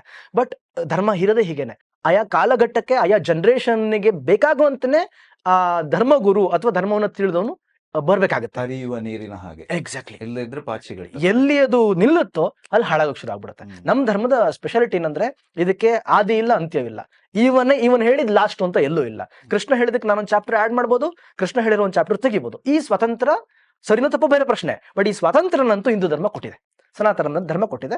ಮತ್ತೆ ಸನಾತನ ಧರ್ಮ ಒಬ್ಬನ ಧರ್ಮ ಅಲ್ಲ, ಇದಮಿತ್ತಂ ಅಂತ ಹೇಳುವಂತದ್ದಿಲ್ಲ, ಯಾವುದೂ ಇಲ್ಲ. ಅದನ್ನ ಯಾವಾಗ ಬೇಕಿದ್ರು ಅದು ವಿಮರ್ಶೆಗೆ ಒಳಪಡ್ತಾ ಇರ್ಬೋದು. ಮತ್ತೆ ಆ ಚರ್ನ್ ಮಾಡ್ತಾ ಮಾಡ್ತಾ ಕಡೆಗ ಬೆಣ್ಣೆ ನವನೀತ ಬಂದೇ ಬರುತ್ತೆ. ಸೊ ಹಿಂಗಾಗಿ ಯಾರೇ ಒಬ್ಬ ಧರ್ಮದ ಬಗ್ಗೆ ಮಾತನಾಡಬೇಕಾದ್ರೆ ಟೀಕೆ ಮಾಡ್ಲಿ ಅಥವಾ ಸರಿಯಾದ ಹೇಳಿ ಅದನ್ನ ತೀರಾ ವಿರೋಧವಾಗಿ ನೋಡೋ ಅವಶ್ಯಕತೆ ಇಲ್ಲ. ತುಂಬಾ ಜನ ಬುದ್ಧಿಜೀವಿಗಳು ಅಂತ ಅನ್ಸ್ಕೊಂಡು ಒಂದ್ಸಲ ಮಾತನಾಡ್ತಾರೆ ಕೆಲವೊಂದು ವಿಷಯಗಳನ್ನ. ನಾನಂತೂ ಅದನ್ನ ನೆಗೆಟಿವ್ ಆಗಿ ತಗೊಳ್ಳಲ್ಲ. ಬಿಕಾಸ್ ಆ ಹೇಳಿದ ವಿಷಯದಿಂದ ಸಮಾಜದೊಳಗಡೆ ಒಂದು ಚರ್ನ್ ನಡೆಯುತ್ತೆ, ಒಂದು ಮಂಥನ ನಡೆಯುತ್ತೆ. ಹೌದಾ, ಕೃಷ್ಣಂಗೆ 18,000 ಜನ ಹೆಂಡ್ತಿರು, ಸರಿ ಅಲ್ವಾ, ಹೌದಲ್ವಾ, ಯಾಕೆ 18,000 16,000 ಜನ ಹೆಂಡ್ತಿರ್ಬೇಕಾಗಿತ್ತು ಕೃಷ್ಣನಿಗೆ, ಅವನು ಆದರ್ಶವನ್ನ ಪಾಲನೆ ಮಾಡೋನಾಗಿದ್ರೆ ಇದೊಂದು ಕ್ವಶನ್ ಹುಟ್ಟಿದಾಗ ಹುಡುಕ್ತಾರೆ, ಯಾಕೆ ಕೃಷ್ಣ ಯಾಕೆ ಹಿಂಗ್ ಮಾಡ್ದ, ಅದ್ರ ಹಿನ್ನೆಲೆ ಏನು. ಈಗೇನು ಜನರೇಷನ್ಗೆ ಅರ್ಥ ಆಗುತ್ತೆ ಕೊನೆಗೊಮ್ಮೆ, ಓ ಇಲ್ಲ ಕೃಷ್ಣ ಸರಿ ಅಂತ. ಯಾಕೆಂದ್ರೆ ಸತ್ಯ ಹೊರಗಡೆ ಬರಲೇಬೇಕು. ಹೀಗಾಗಿ ಅವನ ಬಗ್ಗೆ ಮಾತಾಡ್ತಾ ಇದ್ದಾರೆ ಇವಾಗ್ಲೂ ಅಂತಂದ್ರೆ ಅವನು ಇವತ್ತಿಗೂ ಪ್ರಸ್ತುತವಾಗಿದ್ದಾನೆ ಅನ್ನೋದು ಇದು. 100% ಅದರ ಮೂಲಕ ಆದ್ರೂ ಕೂಡ ಚರ್ಚೆ ಹುಟ್ಲಿ. ಸೊ ಚರ್ಚೆಗೆ ಯಾವತ್ತೂ ಅಡ್ಡಿ ಮಾಡಬಾರ್ದು, ಚರ್ಚೆಗೆ ಯಾವತ್ತೂ ಅಡ್ಡಿ ಮಾಡಲೇಬಾರ್ದು. ಅದು ನಾವು ಚರ್ಚೆಯಲ್ಲಿ ನೆಗೆಟಿವ್ ಆರ್ ಪಾಸಿಟಿವ್ ಅದು ಚಿಂತೆ ಅವಶ್ಯಕತೆ ಇಲ್ಲ. ಅಲ್ಲಿ ಮಾತಿಗೆ ಅವಕಾಶ ಇಲ್ಲ, ಅದರ ಬಗ್ಗೆ ಹೇಳಲೇಬಾರ್ದು ಅಂತಂದಾಗ ನೀವು ಅವರನ್ನ ಕಟ್ಟ ಹಾಕ್ದಂಗಾಗತ್ತೆ. ಮತ್ತೆ ಆಧ್ಯಾತ್ಮಿಕತೆ ಯಾವಾಗ್ಲೂ ಬರೋದು ಎಲ್ಲಿಂದ ಬರುತ್ತೆ ಹೇಳಲಿಕ್ಕಾಗಲ್ಲ ಸರ್. ಎಲ್ಲಿಂದ ಬರುತ್ತೆ? ಕ್ರಿಸ್ತ ಹುಟ್ಟಿದ್ದು ಒಬ್ಬ ಸಾಮಾನ್ಯ ಕುರಿಗಾಹಿಯ ಮನೆಯಲ್ಲಿ, ಕೊಟ್ಟಿಗೆಯಲ್ಲಿ. ಅಲ್ಲಿಂದ ಧರ್ಮ ಒಂದು ಸತ್ಯ ಹೊರಗಡೆ ಬಂತು. ಮಹಾಪುರುಷರು ಅಗಸ್ತ್ಯರು ಅಥವಾ ದ್ರೋಣರು ಎಲ್ಲ ಮಹಾಪುರುಷಗಳು ಹುಟ್ಟಿದ್ದೆಲ್ಲ ಎಲ್ಲಿ ಅಂತ ಹೇಳಿದ್ರೆ ಅವರ ಮೂಲ ಬಹಳ ಯಾವ್ದೋ ಕೊಟ್ಟಿಗೆಯಲ್ಲೋ ಯಾವುದೋ ಒಂದು ಬಡವರ ಮನೆಯಲ್ಲೋ. ಅದಕ್ಕೆ ಸ್ವಾಮೀಜಿ ಹೇಳೋದು ಭವ್ಯ ಭಾರತ ಎಲ್ಲಿ ನಿರ್ಮಾಣ ಆಗುತ್ತೆ ಅಂದ್ರೆ ಬಡ ಬೆಸ್ತರ ಜೋಪಡಿಗಳಲ್ಲಿ ಹುಟ್ಟುತ್ತೆ, ಬಡವನ ಮನೆಗಳಲ್ಲಿ ಹುಟ್ಟುತ್ತೆ. ಅಂದ್ರೆ ನಾವು ಯಾವ್ದನ್ನ ಕೀಳು ಅಂತ ಭಾವಿಸ್ತೀವೋ ಅಲ್ಲಿಂದಲೂ ಬರ್ಬಿಡ್ಬೋದು ಧರ್ಮಕ್ಕೆ ಇಂಥ ಕಡೆಯಿಂದಲೇ ಬರ್ಬೇಕು, ಶಂಕದಿಂದ ಬಂದಲೇ ತೀರ್ಥ ಅನ್ನೋ ತರ ಧರ್ಮ ಇಲ್ಲ, ಯಾವ ಮೂಲದಿಂದಾದ್ರೂ ಬರ್ಬೋದು. ಸತ್ಯಕಾಮ ಜಾಬಾಲನ ಕಥೆ. ಸತ್ಯಕಾಮ ಜಾಬಾಲ ಒಬ್ಬ ವೇಶ್ಯ ಮಗ. ಅವನು ತನ್ನ ತಂದೆ ಯಾರು ಅಂತ ಗೊತ್ತಿಲ್ಲದ ಹುಡುಗ ಸಮಾಜಕ್ಕೆ ಧರ್ಮವನ್ನು ಬೋಧನೆ ಮಾಡ್ತಾನೆ. ಹಿಂಗಾಗಿ ಯಾರಾದ್ರೂ ಅಪವಿತ್ರರು ಅಂತ ನಾವು ಭಾವಿಸುವಂತ ಕೆಳಗೆ ಇರತಕ್ಕಂಥ ವ್ಯಕ್ತಿಗಳು ಅಂತ ಭಾವಿಸ್ತಕ್ಕಂಥವ್ರಾದ್ರೂ ಅಲ್ಲಿಂದ ಸತ್ಯ ಹೊರಗಡೆ ಬರ್ತಾ ಇದ್ರೆ ಅದನ್ನ ಗಮನವಿಟ್ಟು ಕೇಳಲೇಬೇಕು. ಅದು ನಿರಾಕರಿಸ್ಲಿಕ್ಕೆ ಆಗಲ್ಲ, ಇಲ್ಲಿಂದ ಹೆಂಗ್ ಬಂತು ಬರಕ್ಕಾಗಲ್ಲ ಅಂತ ಹೇಳಲಿಕ್ಕಾಗಲ್ಲ. ಸೊ ಅದು ಎಲ್ಲಾದ್ರೂ ಒಂದ್ ಕಡೆ ದಾರಿ ಮಾಡ್ಕೊಂಡ್ ಬರುತ್ತೆ. ಮತ್ತೆ ಸತ್ಯಕ್ಕೆ ತಾಕತ್ತಿದೆ. ಕೇಸರಿನಲ್ಲಿ ಅರಳಿದ ಕಮಲ. ಮತ್ ಭಗವಂತ ಚೂಸ್ ಮಾಡೋದೇ ಅಲ್ಲಿಂದ. ನೋಡಿ, ಕೃಷ್ಣ ಹುಟ್ಟಿದ್ದು ಜೈಲಿನಲ್ಲಿ ಹುಟ್ಟಿದ್ದು ಕೃಷ್ಣ, ಮತ್ ಬೆಳೆದಿದ್ದು ಬಡ ಗೋಪಾಲಕನಾಗಿ ಏನೋ ಗೋವುಗಳನ್ನ ಬೆಳೆಸ್ತಕ್ಕಂಥ ಒಬ್ಬ ಸಾಮಾನ್ಯ ವ್ಯಕ್ತಿಯಾಗಿ ಕೃಷ್ಣ ಬೆಳೆದಿದ್ದು. ಹಿಂಗಾಗಿ ಇಂಥ ಕಡೆಯಿಂದ ಸತ್ಯ ಧರ್ಮ ಹುಟ್ಟುತ್ತೆ ಅಂತ ನಾವು ಹೇಳಿದ್ವಿ. ನೀವು ಬೌದ್ಧ ಧರ್ಮದ ಬಗ್ಗೆ ಮಾತಾಡಿದ್ರಿ, ಯಾವ ರೀತಿ ಬೇರೆ ಬೇರೆ ಅದರದ್ದು ವಿಭಾಗಗಳು ಹುಟ್ಕೊಂಡು ಅಂತ ಹೇಳಿದ್ರಿ. ಮತ್ತೆ ಶಂಕರಾಚಾರ್ಯರು ಬಂದರು, ಅವರು ಈ ಸನಾತನ ಧರ್ಮವನ್ನು ಪುನರುತ್ಥಾನ ಮಾಡೋದಕ್ಕೆ ಪ್ರಯತ್ನ ಮಾಡಿದ್ರು ಅಂತ ಕೂಡ ಹೇಳಿದ್ರಿ. ಇದನ್ನು ಹೇಳುವಾಗ ನನಗೆ ಒಂದು ಸಣ್ಣ ಒಂದು ವಿಚಾರ ಹೊಳೆದಿದ್ದೇನು ಅಂತಂದರೆ, ಇನ್ನೊಂದು ವಾದ ಇದೆ. ಈ ಸನಾತನ ಧರ್ಮ ಅನ್ನುವಂಥದ್ದೇ ಪೊಳ್ಳು, ಮೂಲವಾಗಿ ಇದ್ದದ್ದೇ ಬೌದ್ಧ ಧರ್ಮ, ಅದನ್ನ ಮರೆಮಾಚೋದಕ್ಕೆ, ಅದನ್ನ ತಿರಸ್ಕಾರದಿಂದ ನೋಡುವಂಥವ್ರು ಈ ಥರದ ಮಾತುಗಳನ್ನು ಆಡ್ತಿದ್ದಾರೆ ಅನ್ನೋದಿದೆ. ನಿಮ್ಮ ಒಪಿನಿಯನ್ ಏನು? ನಾನು ಸ್ವಾಮಿ ವಿವೇಕಾನಂದರ ಅನುಯಾಯಿ, ಅಥವಾ ಸ್ವಾಮಿ ಎಲ್ಲವನ್ನೂ ಪಾಲನೆ ಮಾಡ್ತಾ ಇರ್ಬೋದು. ಬಟ್ ವಿವೇಕಾನಂದ ತುಂಬಾ ಭಕ್ತಿಯಿಂದ ಆರಾಧಿಸ್ತೀನಿ. ಮತ್ತೆ ವಿವೇಕಾನಂದರು ಹೇಳಿದ್ದ 100 ಅಂಶದಲ್ಲಿ 1 ಅಂಶನಾದ್ರೂ ಪಾಲನೆ ಮಾಡಕ್ಕೆ ನಾನು ಪ್ರಯತ್ನ ಪಡ್ತಾ ಇದ್ದೀನಿ ಪ್ರಾಮಾಣಿಕವಾಗಿ. ಹಿಂಗಾಗಿ ವಿವೇಕಾನಂದರು ಬುದ್ಧನ ಬಹುದೊಡ್ಡ ಆರಾಧಕರು. ಬುದ್ಧನ ತುಂಬಾ ಇಷ್ಟಪಡ್ತಾ ಇದ್ರು. ಬುದ್ಧನ ಕಂಪ್ಯಾಷನ್, ಆ ಒಂದು ಪ್ರೇಮ ವಿವೇಕಾನಂದರಿಗೆ ಅಚ್ಚುಮೆಚ್ಚು. ತುಂಬಾ ಕಡೆ ಇದನ್ನ ಎಕ್ಸಾಂಪಲ್ ಕೊಡ್ತಾರೆ ಅವರು. ಶಂಕರ ಒಂದು ಧರ್ಮ ತುಂಬಾ ಚೆನ್ನಾಗಿ ಹೋಗ್ಬೇಕು ಅಂತಂದ್ರೆ ಶಂಕರಾಚಾರ್ಯರ ಮಿದುಳು ಇರ್ಬೇಕಂತೆ, ಬುದ್ಧನ ಹೃದಯ ಇರ್ಬೇಕಂತೆ. ಈ ಎರಡೂ ಸೇರಿದ್ರೆ ಒಂದು ಧರ್ಮ ಅದ್ಭುತವಾಗುತ್ತೆ ಅಂತ ವಿವೇಕಾನಂದರು ಹೇಳ್ತಾ ಇದ್ರು. ಸೊ ಪ್ರೀತಿಗಿಂತ ಇನ್ನೂ ಉತ್ತಮವಾದ ಪ್ರೇಮ ಮತ್ತು ಜ್ಞಾನ ಅಥವಾ ಬುದ್ಧಿಶಕ್ತಿ, ಇಂಟೆಲೆಕ್ಟ್, ಈ ಎರಡೂ, ಲವ್ ಅಂಡ್ ಇಂಟೆಲೆಕ್ಟ್, ಎರಡು ಕಂಪ್ಯಾಷನ್ ಇಂಟೆಲೆಕ್ಟ್ ಎರಡೂ ಸೇರಿದಾಗ ಒಂದು ಧರ್ಮ, ಒಬ್ಬ ಮನುಷ್ಯ ಪರಿಪೂರ್ಣನಾಗ್ತಾನೆ ಅಂತ, ಪರಿಪೂರ್ಣ ಮಾನವನಾಗ್ತಾನೆ ಅಂತ. ಬೌದ್ಧ ಧರ್ಮ ಹುಟ್ಟಿದಾಗ ಬುದ್ಧ ಅದರ ಸ್ಥಾಪಕ ಅಂತ ಹೇಳ್ತಾರೆ. ಮತ್ತೆ ಯಾವುದೇ ಧರ್ಮ ಸ್ಥಾಪಕರು ನಂದಿದ್ದ ಧರ್ಮ ಇದನ್ನು ಫಾಲೋ ಮಾಡಿ ಅಂತ ಹೇಳಲ್ಲ. ಅವ್ರು ಬದುಕಿದ ಜೀವನವೇ ಧರ್ಮವಾಗ್ಬಿಡುತ್ತೆ. ಬುದ್ಧ ಬದುಕಿದ ರೀತಿ ಒಂದು ಧರ್ಮ. ಆದ್ರೆ ಸಮಸ್ಯೆ ಏನಂದ್ರೆ, ಯಾವುದೇ ಒಬ್ಬ ಮಹಾಪುರುಷ ಹುಟ್ಟಿದಾಗ ಅವನು ಹೇಳ್ತಕ್ಕಂಥ ವಿಷಯಗಳು ಅತ್ಯಂತ ಉನ್ನತವಾಗಿರ್ತದೆ, ತುಂಬಾ ಪ್ಯೂರ್ ಆಗಿರುತ್ತೆ. ಆ ಪ್ಯೂರ್ ಅವನು ಅದನ್ನ ಜ್ಞಾನ ಗರ್ಭದಲ್ಲಿ ಇಳಿದು ಎತ್ಕೊಂಡ್ ಬಂದಿರ್ತಾನೆ ಅದನ್ನ. ಮತ್ತೆ ಅವನು ಹೇಳಬೇಕಾದ್ರೆ ಅದನ್ನ ಹೇಳಿರ್ತಾನೆ, ಬಟ್ ಕೇಳಿಸ್ಕೊಂಡವರ ಕ್ವಾಲಿಟಿ ಆಧಾರದ ಮೇಲೆ ಅದು ನೆಕ್ಸ್ಟ್ ಜನರೇಷನ್ ದಾಟುತ್ತೆ. ನಾವು ಒಂದು ಆಟ ಆಡಿಸ್ತೀವಿ ಮಕ್ಕಳಿಗೆಲ್ಲ, ಒಂದು 30 ಜನನ ರೌಂಡ್ ಸರ್ಕಲ್ ನಿಲ್ಸಿ ಒಬ್ಬನ ಕಿವಿಲಿ ಒಂದು ವಿಷಯ ಹೇಳ್ತೀವಿ, ಅದು ವಾಪಸ್ ಬರೋಷ್ಟೊತ್ತಿಗೆ ಎಕ್ಸಾಕ್ಟ್ ಉಲ್ಟಾ ಆಗ್ಬಿಟ್ಟಿರುತ್ತೆ. ಧರ್ಮದ ವಿಷಯವೂ ಇಷ್ಟೇ. ಯಾವೊಬ್ಬ ಮಹಾಪುರುಷ ಧರ್ಮವನ್ನ ಬೋಧಿಸ್ತಾನೋ ಅವ್ನು ಹೇಳ್ಬೇಕಾದ್ರೆ ಕರೆಕ್ಟಾಗೇ ಇರುತ್ತೆ. ಬಟ್ ಅದು ಕಾಲಾಂತರದಲ್ಲಿ ಪೀಳಿಗೆಯಿಂದ ಪೀಳಿಗೆಗೆ ದಾಟಬೇಕಾದ್ರೆ ಅವನವನ ಅನುಭವಕ್ಕೆ ತಕ್ಕಂತೆ, ಅವನವನ ಭಾವಕ್ಕೆ ತಕ್ಕಂತೆ, ಅವನದನ್ನು ಗ್ರಹಿಸುವಾಗ ಇದ್ದಂತ ಸ್ಟೇಟ್ನ ಆಧಾರದ ಮೇಲೆ ಆ ಧರ್ಮವನ್ನ ಗ್ರಹಿಸಿರ್ತಾನೆ ಮತ್ತು ಮುಂದಿನವರಿಗೆ ಅದೇ ತರ ಅವನು ದಾಟಿಸ್ತಾನೆ. ಹಿಂಗಾಗಿ ಪ್ರತಿ ಧರ್ಮವು ಕಾಲಾಂತರದಲ್ಲಿ ಡೈಲ್ಯೂಟ್ ಆಗ್ತಾ ಆಗ್ತಾ ಆಗ್ತಾ ಬರುತ್ತೆ. ಒಂದು ಕಾಲದಲ್ಲಿ ಎಷ್ಟು ಡೈಲ್ಯೂಟ್ ಆಗ್ಬಿಡುತ್ತೆ ಅಂತ ಹೇಳಿದ್ರೆ ಮೂಲ ಧರ್ಮದ ವಿರುದ್ಧವಾಗಿ ನಿಂತ್ಕೊಂಡ್ಬಿಡುತ್ತೆ ಆ ಜನರೇಷನ್, ಧರ್ಮದ ಹೆಸರಿನಲ್ಲಿಯೇ.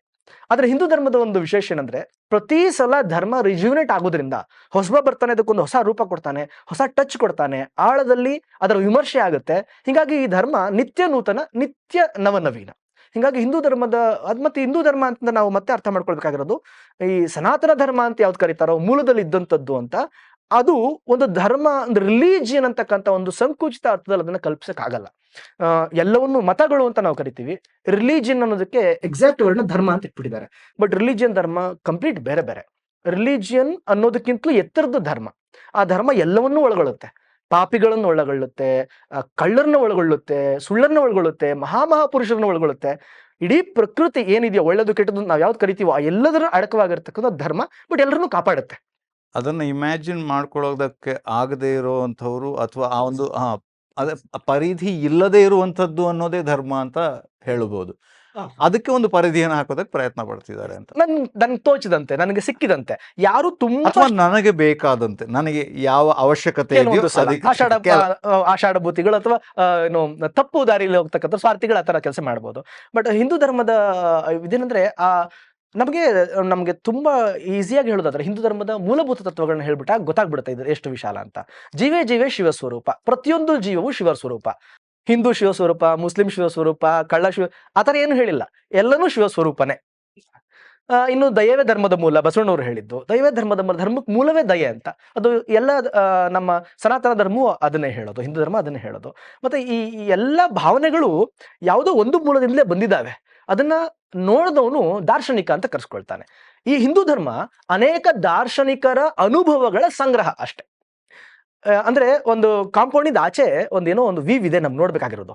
ಕಾಂಪೌಂಡ್ನ ಹತ್ತದವನು ಆ ವೀವ್ನ ನೋಡ್ತಾನೆ, ಅವನು ವಾಪಸ್ ಬಂದು ಹೇಳ್ತಾನೆ ಕಾಂಪೌಂಡಿಂದ ಆಚೆ ಏನಿದೆ ಗೊತ್ತಾ ಅಂತ. ಕೆಳಗಡೆ ಇರೋರು ಅವ್ರವ್ರ ಭಾವಕ್ಕೆ ತಕ್ಕಂತೆ ಗ್ರಹಿಸ್ಬೋದು. ಇವನು ಹೇಳ್ದ ಕಾಂಪೌಂಡಿಂದ ಆಚೆ ಅಲ್ಲೊಂದು ಕೆಂಪಿಗೇನೋ ಒಂದು ವಸ್ತು ತರ ಇದೆಯಂತೆ, ಸೂರ್ಯ ಅಂತ ಏನೋ ಹೇಳ್ತಾನೆ, ಅದನ್ನ ಹಂಗೆ ಅಲ್ಲಿ ಎತ್ತರ ಮರಗಳಿದೆಯಂತೆ, ಅಲ್ಲಿ ಹಣ್ಣುಗಳಿದೆಯಂತೆ, ಈ ತರದೆಲ್ಲ ನೋಡಿರೋನು ಹೇಳ್ತಾನೆ, ಉಳಿದವ್ರು ಕೇಳ್ಕೊಳ್ತಾರೆ ಅಷ್ಟೇನೆ. ಬಟ್ ಯಾರು ಅಥೆಂಟಿಕ್ ಆಗೋದನ್ನ ನೋಡಿದಾನೋ ಅವನು ಮಾತ್ರ ಧರ್ಮವನ್ನ ಬೋಧಿಸೋದಕ್ಕೆ ಅರ್ಹ, ಮತ್ತು ಅವನು ಹೇಳಿದ್ ಮಾತ್ರ ಸತ್ಯವಾಗಿರುತ್ತೆ. ಬಟ್ ಸಮಸ್ಯೆ ಏನಂದ್ರೆ ಅವ್ನು ನೋಡ್ಕೊಂಡ್ ಬಂದಿದ್ದಾನೆ ಅಂತ ಹೇಳೋದಕ್ಕೆ ಕ್ರೈಟೀರಿಯಾ ಏನು ಸರ್? ನೀವು ಅವ್ನು ನೋಡ್ಕೊಂಡ್ ಬಂದಿದ್ದಾನೆ ಅಂತ ಹೆಂಗೆ ಹೇಳ್ತೀರಾ ಸರ್?